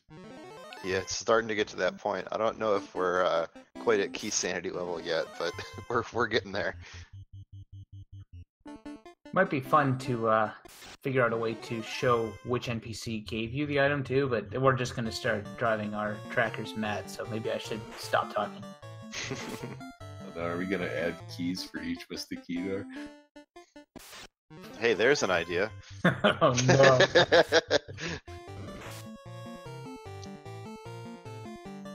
I was just saying last night that I would like to shuffle the key doors, so you don't know which doors are locked. Oh no. You have to like go up to them and press A when you can't walk through, so you get the sad message that they are locked. I want to change the Mystic Key so that it's like consumable, like a key in Zelda, but you can actually find more than one of them. Dragon Warrior keys. Yeah. So you gotta choose which doors you want to unlock. Oh, man. That's cruel and pointless. I just thought of that just now. I don't think we should take that idea seriously. That's Coming cruel. in 2 weeks. Alright, Excalibur for Sforzando. So that is one of the endgame weapons that you definitely look for as a runner. Yeah, he's gonna decide, yes, I can hold Excalibur. Not gonna sell it this time. Didn't have to wrench it out of a stone, just found it collecting dust in a box. It could be like Aria of Sorrow, where you're swinging it with the stone still attached. We could, if we wanted to shuffle the key doors, we could make them look different than regular doors. But we already sort of have plans for the tile sets as regards treasure chests. We kind of got the idea to show treasure chests as being opened after you open them and take the item. So we may not have the tiles to do both of those things. Or we might just have enough. Yeah, that one's going to be an engineering achievement to pull that one off. Yeah. Nothing in this game besides the sprites permanently disappear when you interact with them. None of the actual map data ever changes. So to implement open chests will be something. And I look forward to attempting it anyway.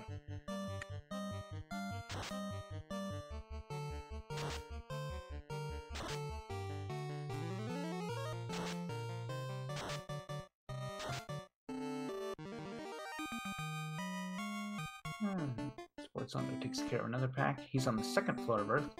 There's a bunch more chests here than there is on the first floor. They're a little more tightly packed.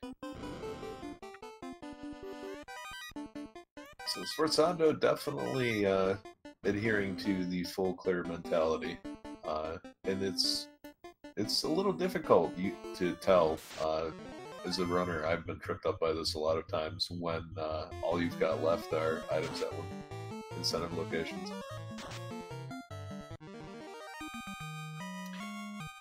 Yeah, both runners have had the chime for a long time. I'm surprised neither one of them has popped in there and had a look-see, because the first couple of floors of Mirage are just jammed with chests.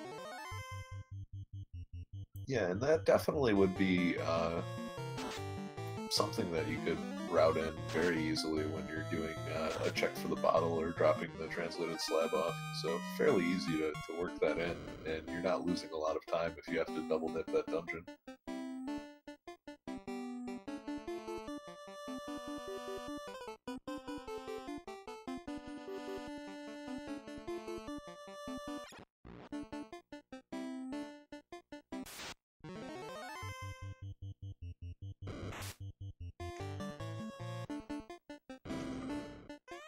Sforzando now on B3. He'll be reaching the vampire pretty soon, who guards an incentive chest. So that might have the cube he needs. At which point he would assume go mode and probably just start hightailing it to Lich and get her done. Fuchsia looks like he's going to clear most of the Sea Shrine because he's also looking for the cube, but we know he's not going to find it there, so the sooner he abandons this and goes and kills Kraken, the better, but we'll see if he completely, exhaustively cleans it up.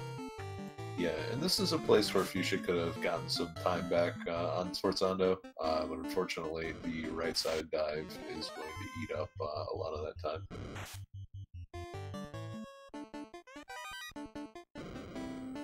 I'm very excited to see how this develops over the next couple of months as more people play it and routing kind of gets a bit more solved, if you will. I think right now it's still very new, so they're not entirely sure when they can just go move. Yeah, this is... They're gonna find the item in the vampire chest later on. There are so many more possibilities that it's nowhere near being solved just yet. But it's all just a matter of time, right? Until somebody builds that sort of, this is what I have, this is where you should probably go, truth table or flowchart, if you will. And watching that, like, the community collectively solve that will be a fun thing to do over the next little while. Yeah, and I think right before a tournament comes out is a good way to do that. With the meta still being fresh and strategies being brand new, it definitely means that not only execution and playing the game, but also being able to think and route on the fly is also important. And I'm looking forward to that tournament that's coming up in May.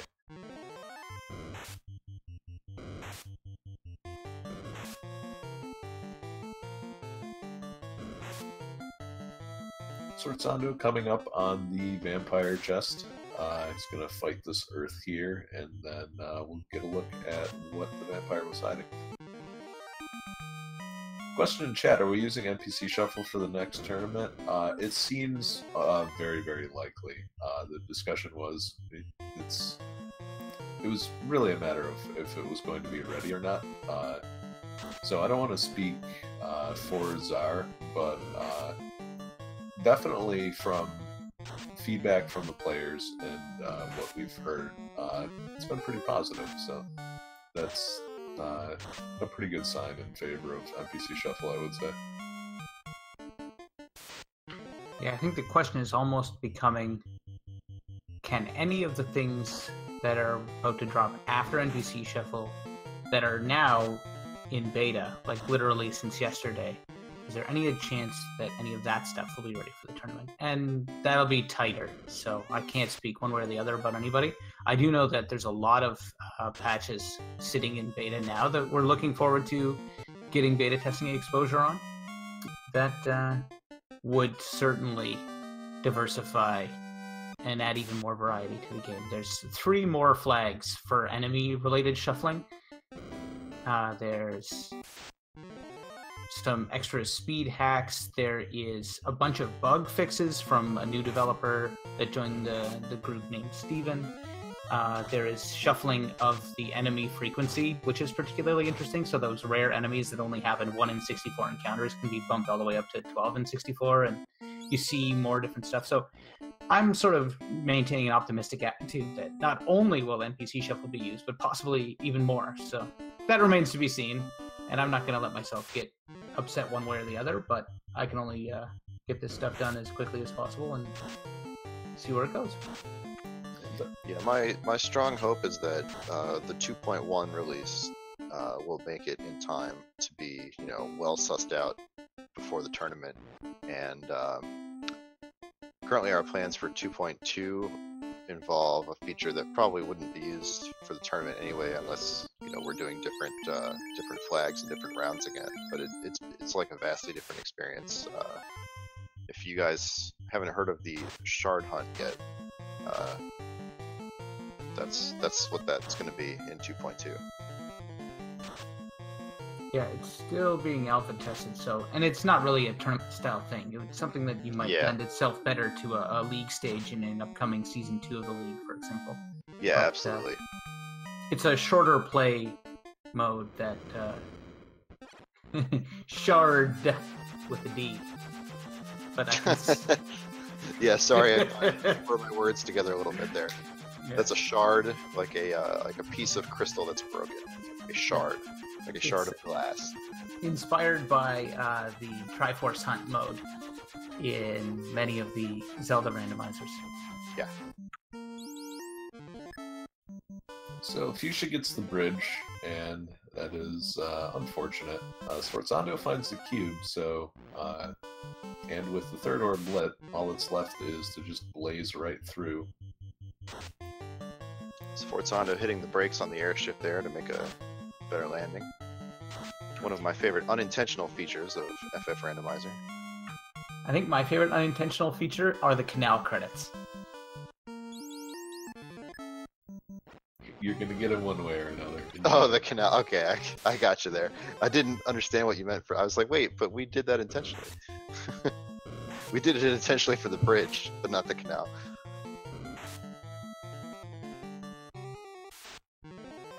So I think my favorite feature that's upcoming is the unrunnable shuffle. I don't know if that one got mentioned in this. That's one that I would really enjoy seeing. I like that when a fight is unrunnable, it changes the run command in battle. You say wait, so that as a viewer you can see immediately what's runnable or not. I'm not an expert at the game, so everyone seems to know which fights are runnable, which ones are not.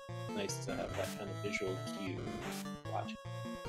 Yeah, and it's really nice for when, you know, especially as a viewer, it's hard to know when things are runnable and when things aren't, because a lot of them are confusing. Like, you can run from waters when they're with other enemies, but you can't run from waters by themselves. And something similar with like the Cerebus and the Wizard Ogres or something. I actually don't know which one is which in that one, so I always... Yeah, I saw the Cerebuses, and that's what immediately reminded me of that. It's like, I don't know Yeah. if that's runnable or not. I sure wish that it said wait. I think that's beneficial from an accessibility perspective for new players as well. There's no really simple rule that you can use to determine whether something is unrunnable or not. You have to just memorize each route that is. And so just having the wait option, a heck of a lot better.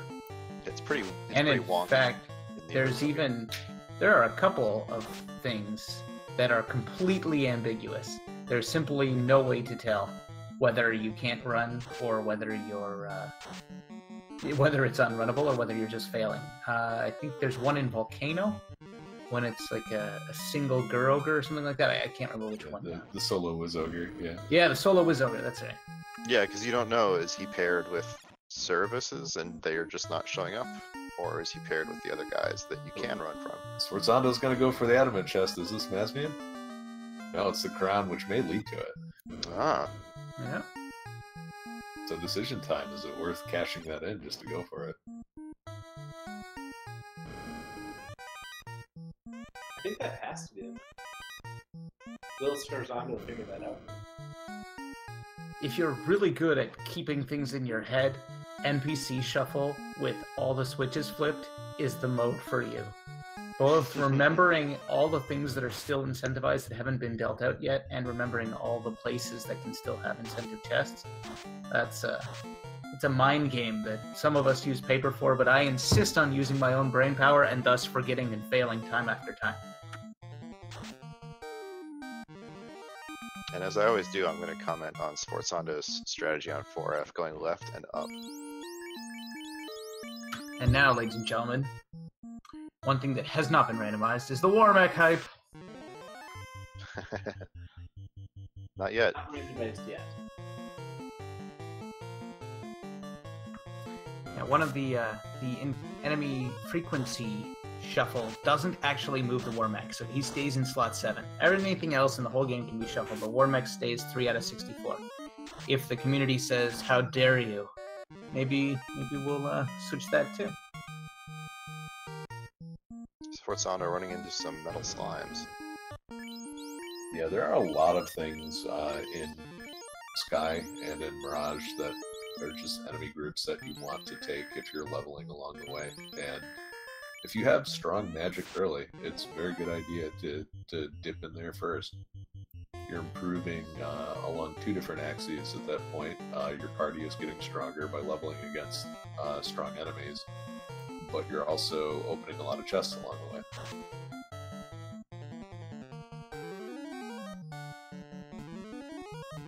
Got some requests for War Mech in Group 1. Hey, that could happen at some point. Not with the current incarnation of the software, but that's the thing about software. It's very soft, easily malleable. I think what I prefer is War Mech in the last encounter slot everywhere. So it's encounter 7 everywhere. You never know the War Mech. 1 in 64 anywhere in the world, except maybe Corneria, because that's just ridiculous. No, including Corneria. I want War Mech everywhere. War Mechs have taken over the planet. They're pretty scarce, but you will fight one before the end of the game. Hey, Yeah, assuming you don't reset all the time, you are gonna come to a 1 out of 64 during a playthrough of the game. Almost certain. Yeah.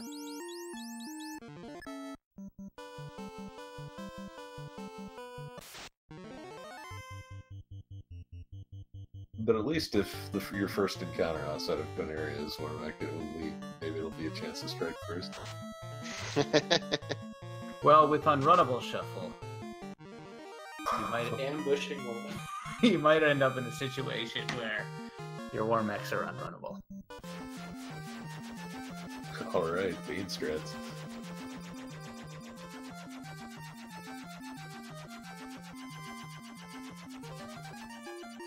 So Sforzando has the key, has the loot, has 4 orbs lit. Good to go from his perspective, but does he feel comfortable from a levels perspective? At 140%, I would say this is definitely doable, but stock up on resources first.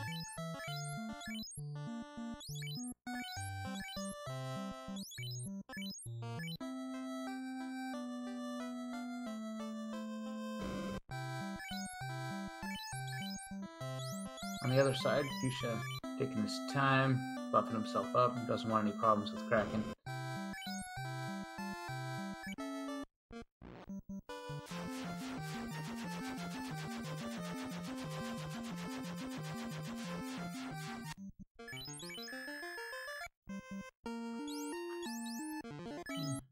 Four hits, but only 44 damage. Kraken proving to be a bit of a handful here.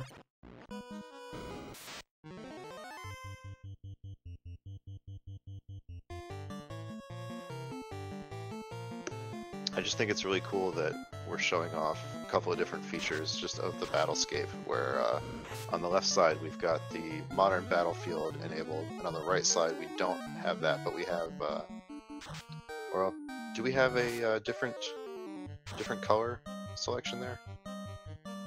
No, I think the palette is the same, but you're Okay. talking about the fact that Fuchsia is using some different character sprites. Well, yeah, that's happening as well. Yeah.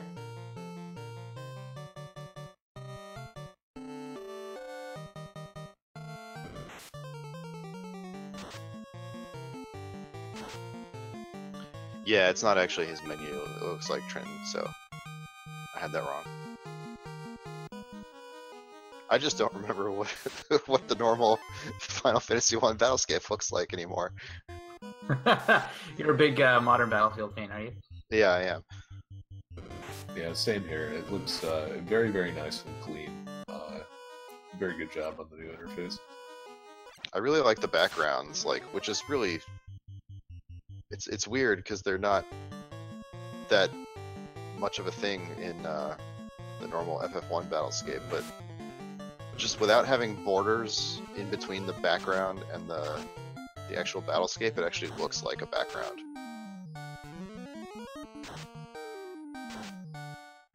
Yeah, there's probably a reason why they, by Final Fantasy II, switched it to more or less look like this and never looked back for the rest of the entire series. Yeah, Or- definitely.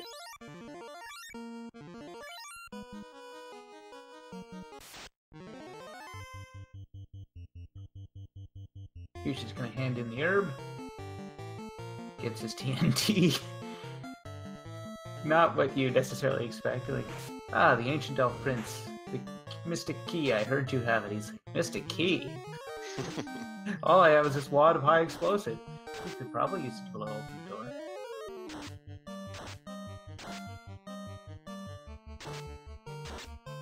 I find it very amusing that you still got a canal from a dwarf in this seed, just not the right dwarf. The smith knows just how to hit the anvil to cause a bit of a subterranean earthquake that just causes the smith to sink into the sea. Yeah. I definitely trust that guy more than Narek. He didn't blow himself up with it. Meanwhile, Narek is going to take your TNT and from that forge a gauntlet of power. It's just the glove with the TNT wrapped on it. It's got a lot of power. It does. I can only use this once. Here's the warning label.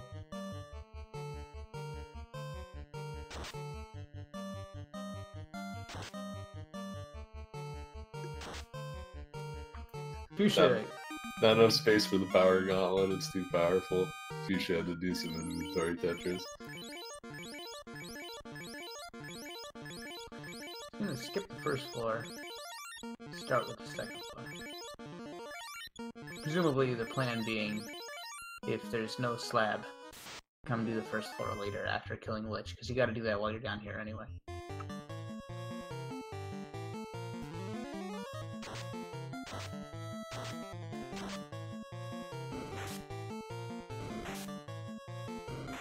Sforzando a bit of a run-in with nasty 4-pack of gas dragons. That was a scary encounter when you were a kid. I don't know, it's still a scary encounter. Yeah, those jerks roll 200% HP. That is, even if they're not killing you very quickly, that still feels real bad in the time department. 4,000 EXP. It's gonna help out. Everyone gets a level. Yeah, these unrunnables may feel bad to Sforzando, but the consolation prize is, and he's gonna take a save. Maybe he feels good about his routing. I don't know if he has a hunch that he's got a bit of a lead here, but this is a great place to grind levels, and he's definitely got some breathing room if he wants to grind a bit before Future will catch up. Yeah, it's on the safer end. If you're just gonna throw some exits out after dropping all of your magic charges. But Sforzando, the knight needs to hit level 29 for another hit with Excal, and depending on his unrunnable luck, he may hit it on the way down. I think the unrunnable shuffle is going to make a really big difference in the Temple of Fiends Revisited, since there are so many unrunnable encounters in here normally.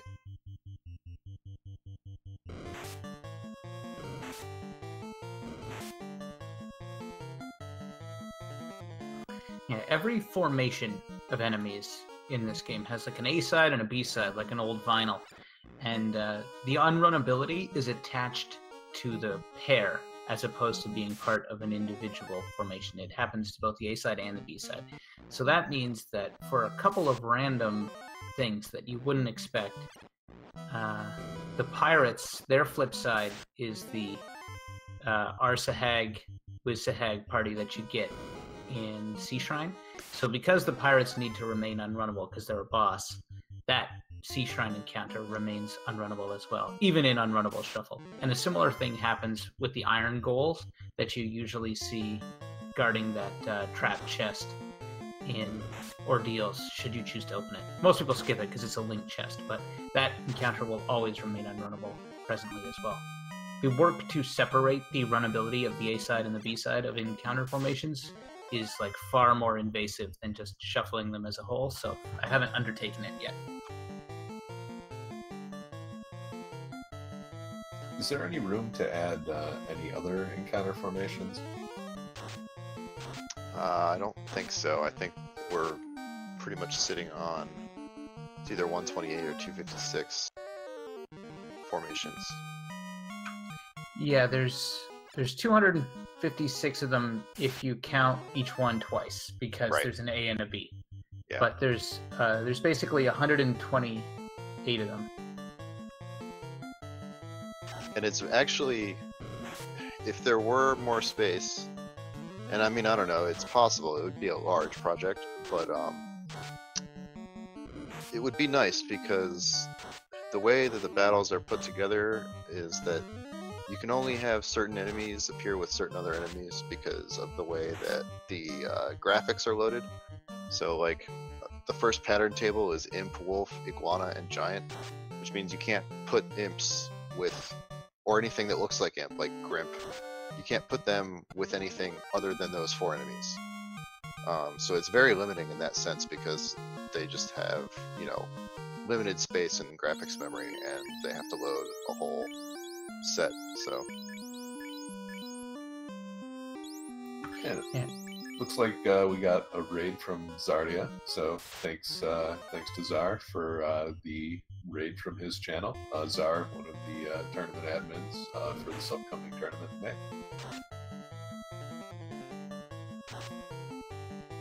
Yeah, he's been very enthusiastic throughout this. He is often preoccupied with so many things that he's involved with, so when he can, you know, show up and lend some attention to keep abreast of what's happening in the game and how that could potentially shape the upcoming tournament, he's been really keen on doing that, and he spoke to me a bunch of times about what's happening and how it could work. And so him showing up now with his raid group to check base with us is it's exciting.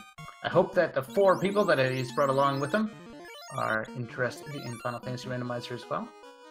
We're running the first exhibition match officially for the new Final Fantasy Randomizer version 2, with NPC shuffle and some overworld tweaks and the Titans tunnel added and a bunch of other little things that you can read about on the What's New page on the website. And we've got a one-on-one match this evening between Sforzando and Fuchsia Fantasy, who have taken some time to run this exhibition for us. Sforzando, in the Temple of Fiends Revisited already, is getting very close to finishing this off. Fuchsia is still in the process of lighting his 3rd orb, currently in the Earth Cave.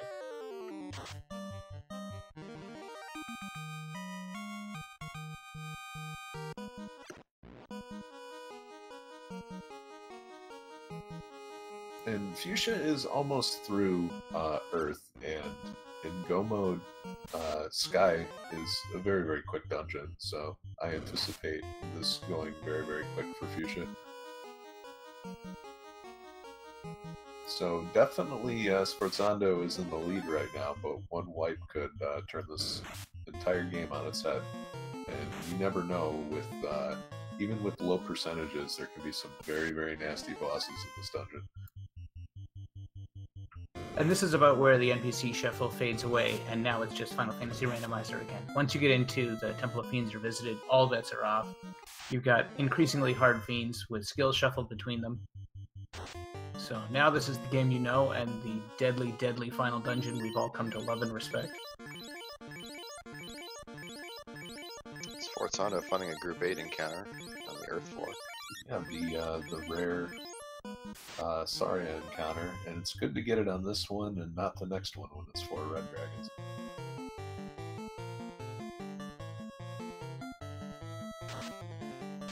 And we've got Lich on the left side and Lich on the right side.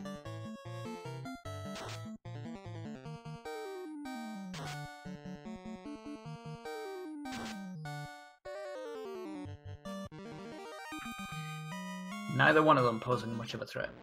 Round of physicals takes Lich out, and just one of those things where you hope that all the nukes were buried deep in Lich's spell list as you go through.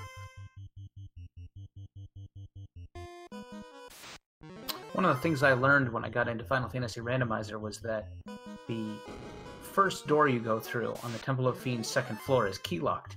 And we found that out because we didn't think the key was needed to beat the game, so you would attempt Temple of Fiends Revisited without it, and only to find that, no, you needed to get through that door. Well, to build Chaos Rush, I unlocked that door by figuring out what byte controls what kind of door it is and setting it appropriately. And then it turns out that like every single door on this floor, the fire floor, is also locked, and so too is every single door on the following floor in the water floor. So there had to be a lot of doors unlocked to make Chaos Rush work, and that's something you can play with in FFR version 2 as well. Yeah, that was the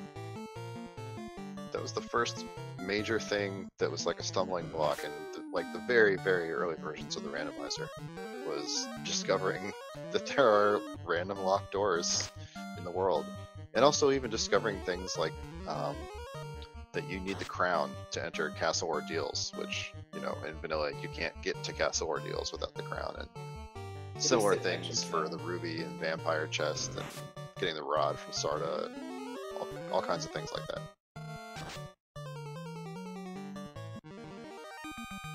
Alright, carry 2 down for Sforzando. Fuchsia is making very, very good progress through the Mirage Tower into Sky now.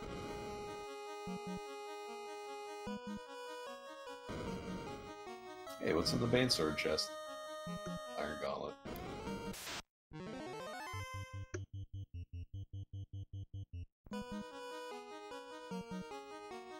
And how bad is Kraken 2 gonna be? Well, the thief's gonna find out. You just earned a promotion. Enjoy. Oh, the Red Mage got promoted too. Yikes.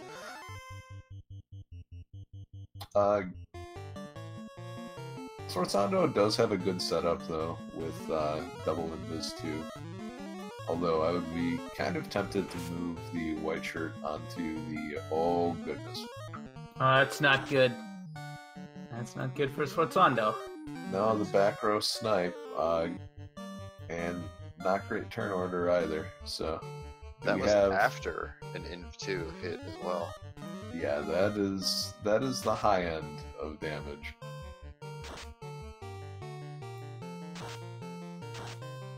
I'm just gonna throw a lit 2 now. So this is still doable, but it's certainly scary when you don't have that life 2 margin for error anymore. He doesn't have any life 1 either. He's got to go the rest of the way without that white mage. Wizard. It's sort of status quo with Kraken 2. Just picks a character, kills them. If you happen to get lucky enough that you have life after that battle to bring them back, well, that's great. If not, you just have to deal with it. Yep.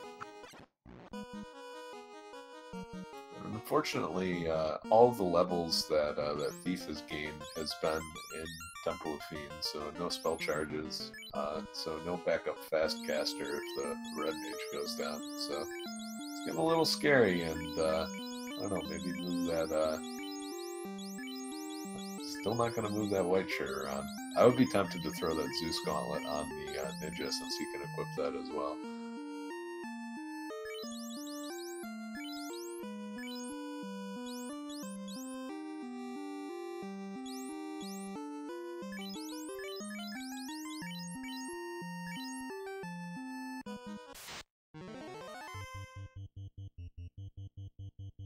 And here we go, Tiamat 2.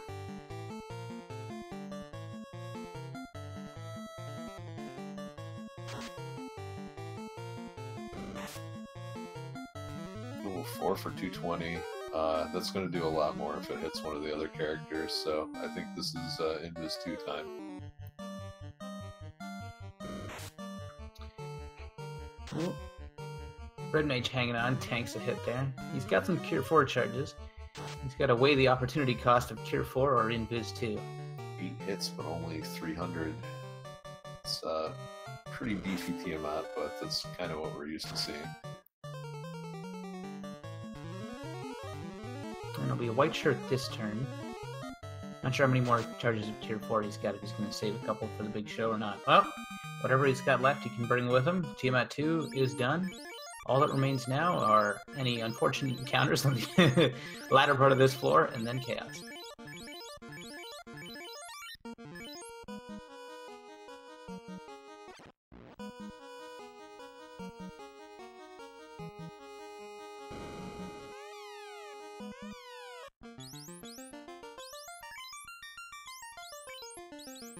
Last minute party adjustment. Let's see where he wants that fighter. And he's going to put the fighter at the back.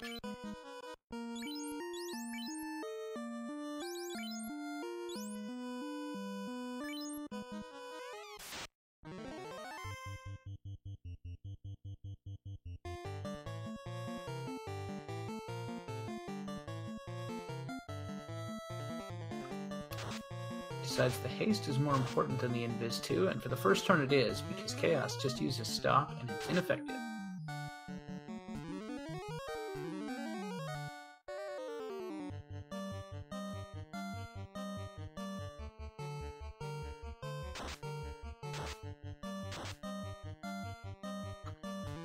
Next round, Lit 2. Not a lot of damage. We've got pretty good resistances and... Oh, wow, that is a hell of an ambush. You should get laid out by Warmech there. The old first step Warmech ambush instant kill. It was only 2 hits, but 2 hits for 600 damage through the Knight Armor. And Yeah, I think there was a crit in there. Ninja's hanging on, contributing 163 damage here.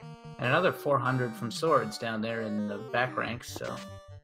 Things looking good for Sword Sondo here in the final battle. Chaos with a bunch of junk attacks. Ink and stop and stuff that you really aren't worried about at all.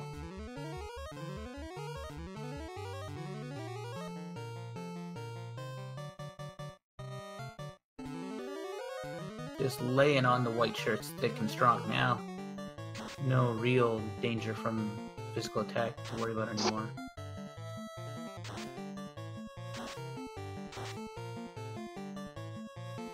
Breathes a sigh of relief as he doesn't get zapped through his ribbon. That would have really put a damper on things. Nuke strats go.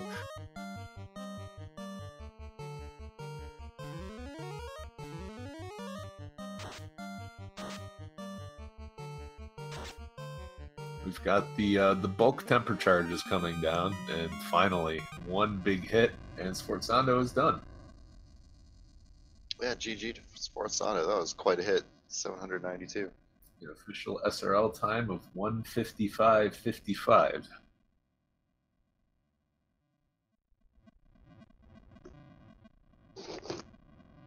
So we'll see if we can get him in for an interview.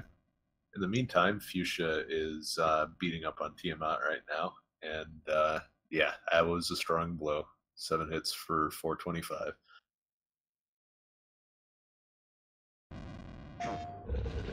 Can you kill something that big?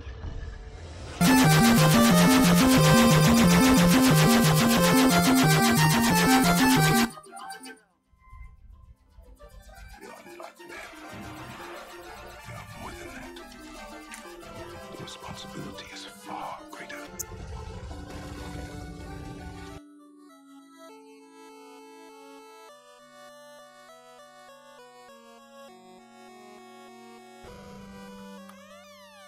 You should just checking some chests.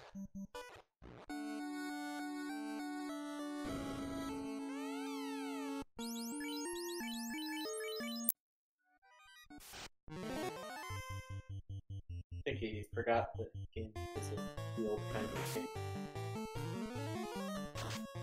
He was kind enough to wait for the makes her.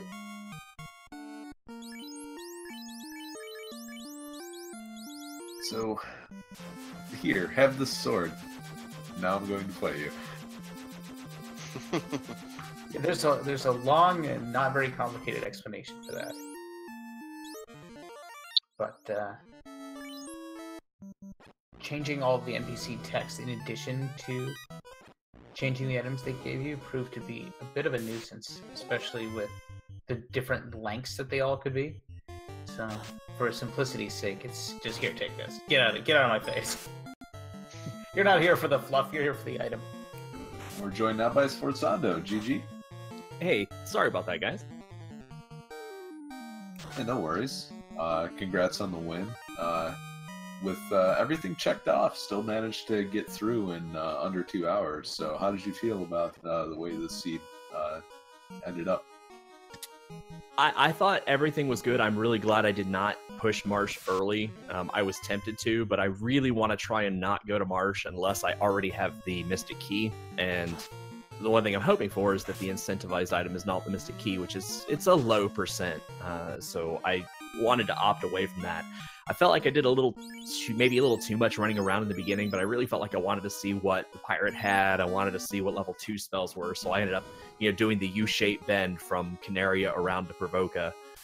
Just glad I didn't go Temple of Fiends or Matoya's Cave that early either, because it didn't have anything. How different does it feel going from playing league races on, 165 to all of a sudden getting the canoe right off the bat and having to go counterclockwise around the initial continent? It was pretty funny because I stepped out of Corneria after beating Garland. I went up and I didn't see the bridge. I'm like, oh yeah. I had a couple of those moments, and so in my head, I'm sitting there tracking. It's like, okay, what do I still need? What do I still need? It's like, okay. At one point, it was like, okay, I need the cube and the rod and the Mystic Key, and then I found the Mystic Key on the caravan, which that threw me off because I guess I'm just not used to the buyable item being on the caravan. So after I checked all the town shops, I was like, where the heck's the buyable item? And then after I finished Ordeal or Sea Shrine, I flew away, and I'm like, oh yeah, caravan's a thing. That sneaky caravan vendor. You never know what he's got on his little carpeted table there. Yeah, we saw you heading for Marsh Cave, it looked like, and then made an about face heading for the caravan.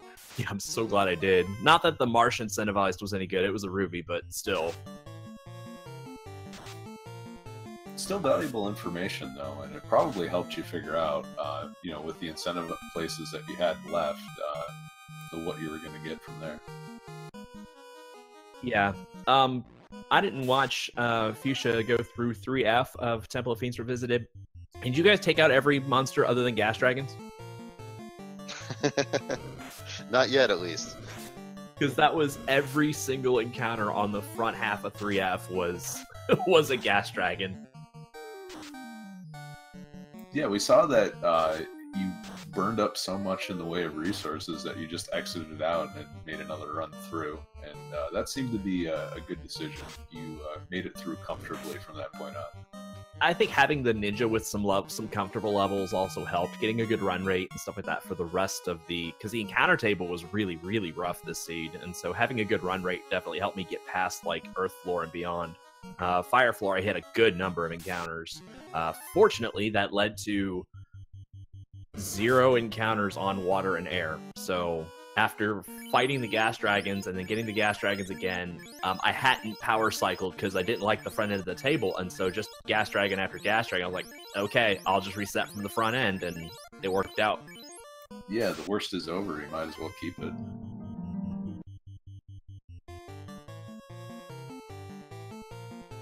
Did you have a feel that you were ahead as much as you were when you made that play to exit out and throw up the house and go back in?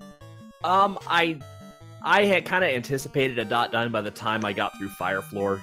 I didn't think I was ahead in any regard, especially when you take a setback like an exit there, and especially the sheer volume of gas dragon fights I had. I felt like I just, kind of hit the mud, if you will, and just kind of getting going. Once I got out of that floor, it really felt smooth. I don't know that I really ever felt like I was in the lead. I was like, well, at any point now, a dot done's coming in. And so once I crossed Kraken, I was like, okay, well, maybe maybe we're neck and neck. Maybe we're hitting Chaos at the same time or something like that. But I didn't think I was that far ahead. Yeah, as it turned out, Fuchsia did go and do Marsh Cave pretty efficiently, but you were able to speed over ahead and get over to Crescent Lake first. And then what happened was Fuchsia and you actually ended up at the volcano at about the same time, for one reason or another. But after finding the floater, Fuchsia took off and started doing floater activities, and you stuck with it and got the Sun Sword and got the other incentive chest with the Opal Bracelet and took a slightly different route after that. And because you didn't have to double dip back to the volcano to kill Carrie, that saved you, I think, a bunch of time. Yeah, I absolutely hate double dipping volcano. I didn't want to. Once again, it wasn't until I stepped into Temple of Fiends Revisited, I went, oh, I never went Ice Cave. If the big item hanging out there was Defense Sword. No. So was that Massa behind Crown then? Yep. Okay. Yeah, because once I found the cube, I was like, okay, I'm in go mode. I'm gonna check the adamant chest in case it's mass immune, but if it's not, I had Excalibur, thanks to I think because I did Earth when I did, and I was I knew Fuchsia wouldn't go Earth early, but I really wondered if finding the rod in incentivized marsh was going to drive him there, and if it did, I wondered if it was going to get him the cube and then drive him to check the entirety of Sky Castle. Yeah, I was surprised that neither one of you ended up dipping Mirage with the early chime, but that turned out to be the right choice.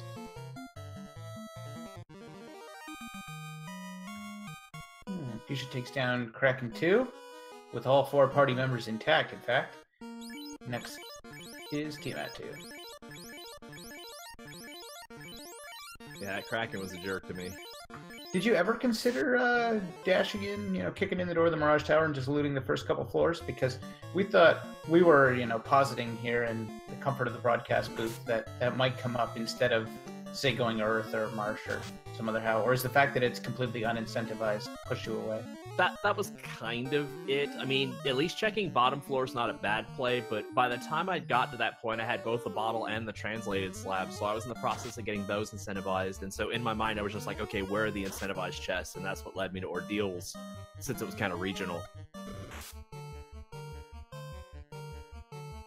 Yeah, there's Ordeals. There are incentivized chests, like, all over the place now. Does that, do you think that's good or bad? Does it take away the excitement of all the non-incentivized chests, or is it nice to have places to go? I guess I don't really know yet, because I did spend the whole time in Earth Cave thinking, well, I have to check every chest in the Earth Cave just in case one of them happens to be the cube and the incentives are something else. It was an unfortunate disappointment to find the canal when I did. I can't remember which. I think that was Mermaids. Yeah, it might have been the bridge. Yeah. Yeah, that's right, because canal was somewhere else. But yeah, finding the bridge that late in the game was just like, ugh. So incentivized, I guess on one hand I like it, I guess, because it's kind of like, it can either be, good or not useful at all, and that's like the risk of going after incentivized chests. I don't know. Yeah, Canal was the Smith this time, because they reversed the Smith and the and Narek. Narek forged you a power bonk.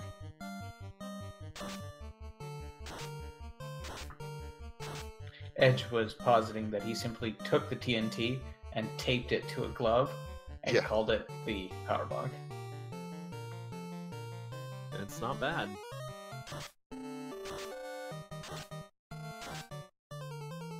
We see Fuchsia starting his fight with Chaos now. Yeah, Fuchsia looking at level 8 wall with no charges in his inventory before moving on, and I wonder if the knight has a ribbon or not. Poor Kara gets zapped, but for whatever reason the knight does not. Yeah, the white mage dying was at least a minor blessing. I could move the opal bracelet over, I could move the ribbon over. But yeah, had to make do when the white mage fell to Kraken. It didn't feel good, but thankfully the other 3 stood. I did forget to move the white shirt over to the ninja, because that's really where I wanted it on the Chaos fight. And I was like, looking, I was like, I can't hesitate anymore. I hope I'm good. And right when I started the fight, I was like, nope, didn't move the white shirt over. Down to 3 party members. Fuchsia's going to take this slow. Good savage blow there for 985 brings down Chaos, and Fuchsia finishes our 1v1 match in second.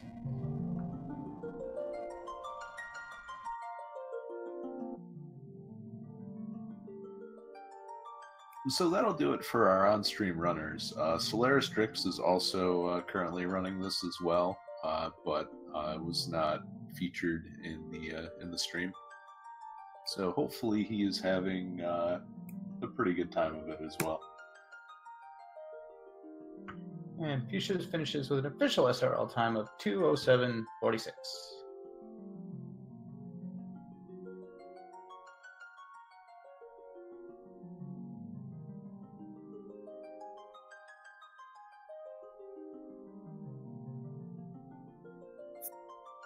I see. We got the Metroid credits text this time.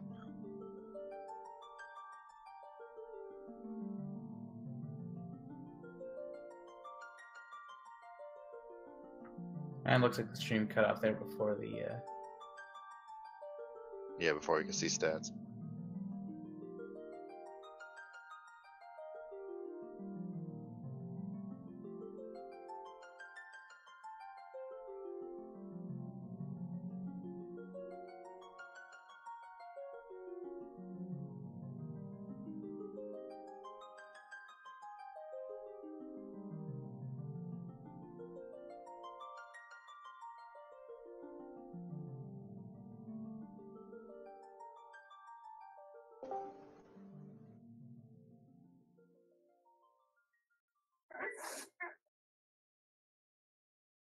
It looks like we have Fuchsia joining us. GG, Fuchsia. Thanks. So how did you find the seed this evening? It was all right, and I made a lot of mistakes, and I'm not particularly used to NPC shuffle routing, so hold on a sec. Yeah, I think one of the things that we're hoping with for the tournament coming up in May is that there is a little bit of time to learn it, but we're hoping that people won't be too familiar with the meta around NPC shuffle, since it is such a new and wide open feature. So we'll see all the varying strategies play out. Oh, so you're gonna do NPC shuffle for the tournament in May? I believe we're trying to make that happen. I don't want to, again, we don't want to speak for Czar, but cool. what we've heard so far is that may be the plan.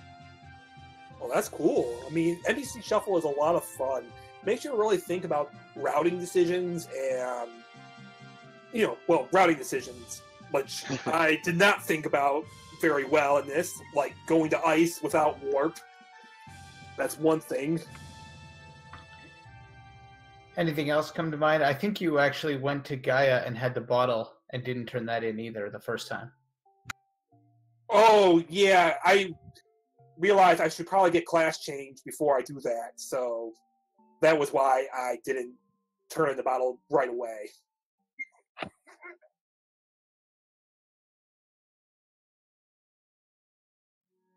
But yeah, one of those inefficiencies. Not always used to getting the tail that early.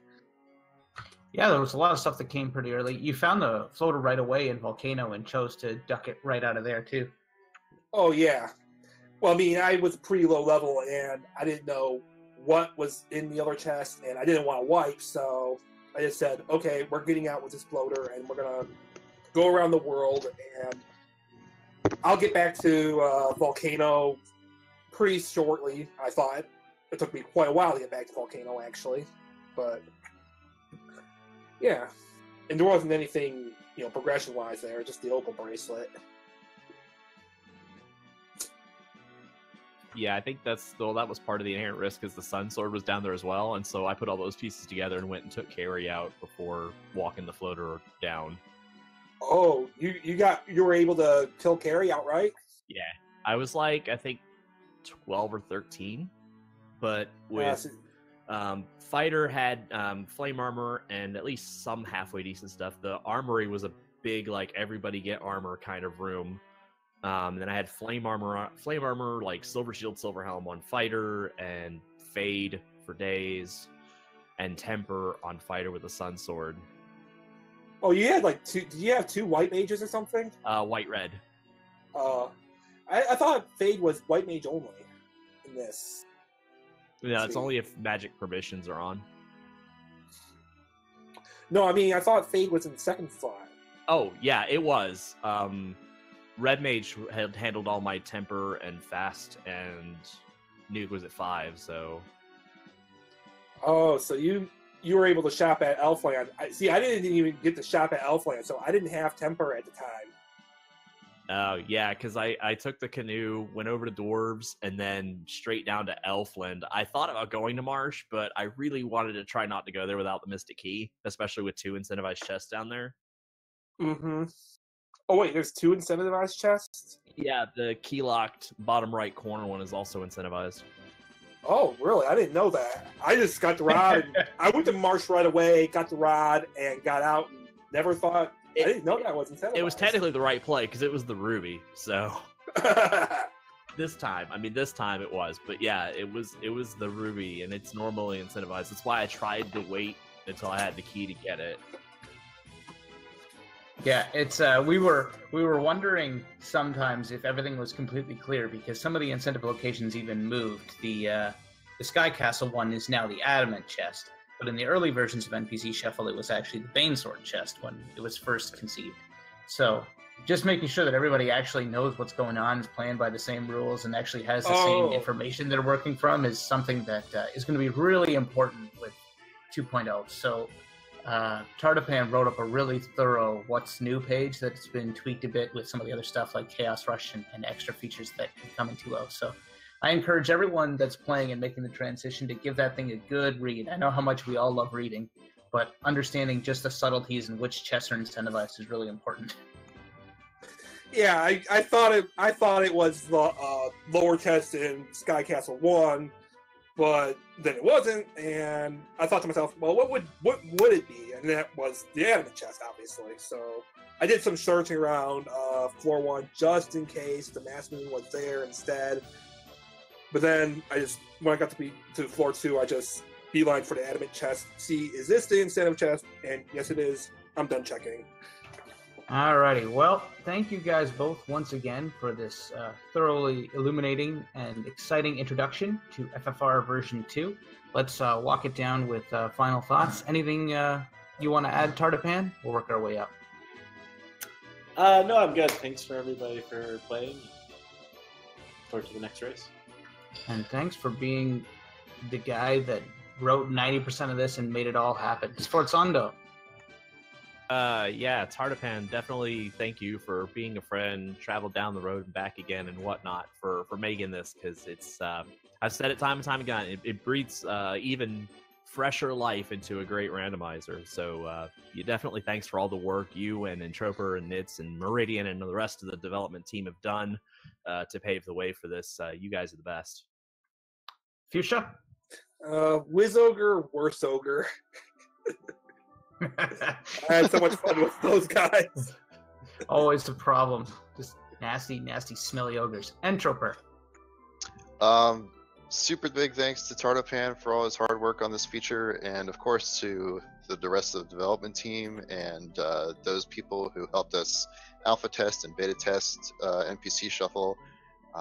Your work has paid off massively, and we have an even more awesome randomizer as a result. So super happy about that. Also super excited about 2.1 and 2.2, excuse me, which should be coming hot on the heels of this recent release. So stay tuned for even more. Edge? That's going to do it for us at Randomania. We're going to host, once we're done with the wrap-up here, we're going to host JSR, who's doing some No Major Glitches run.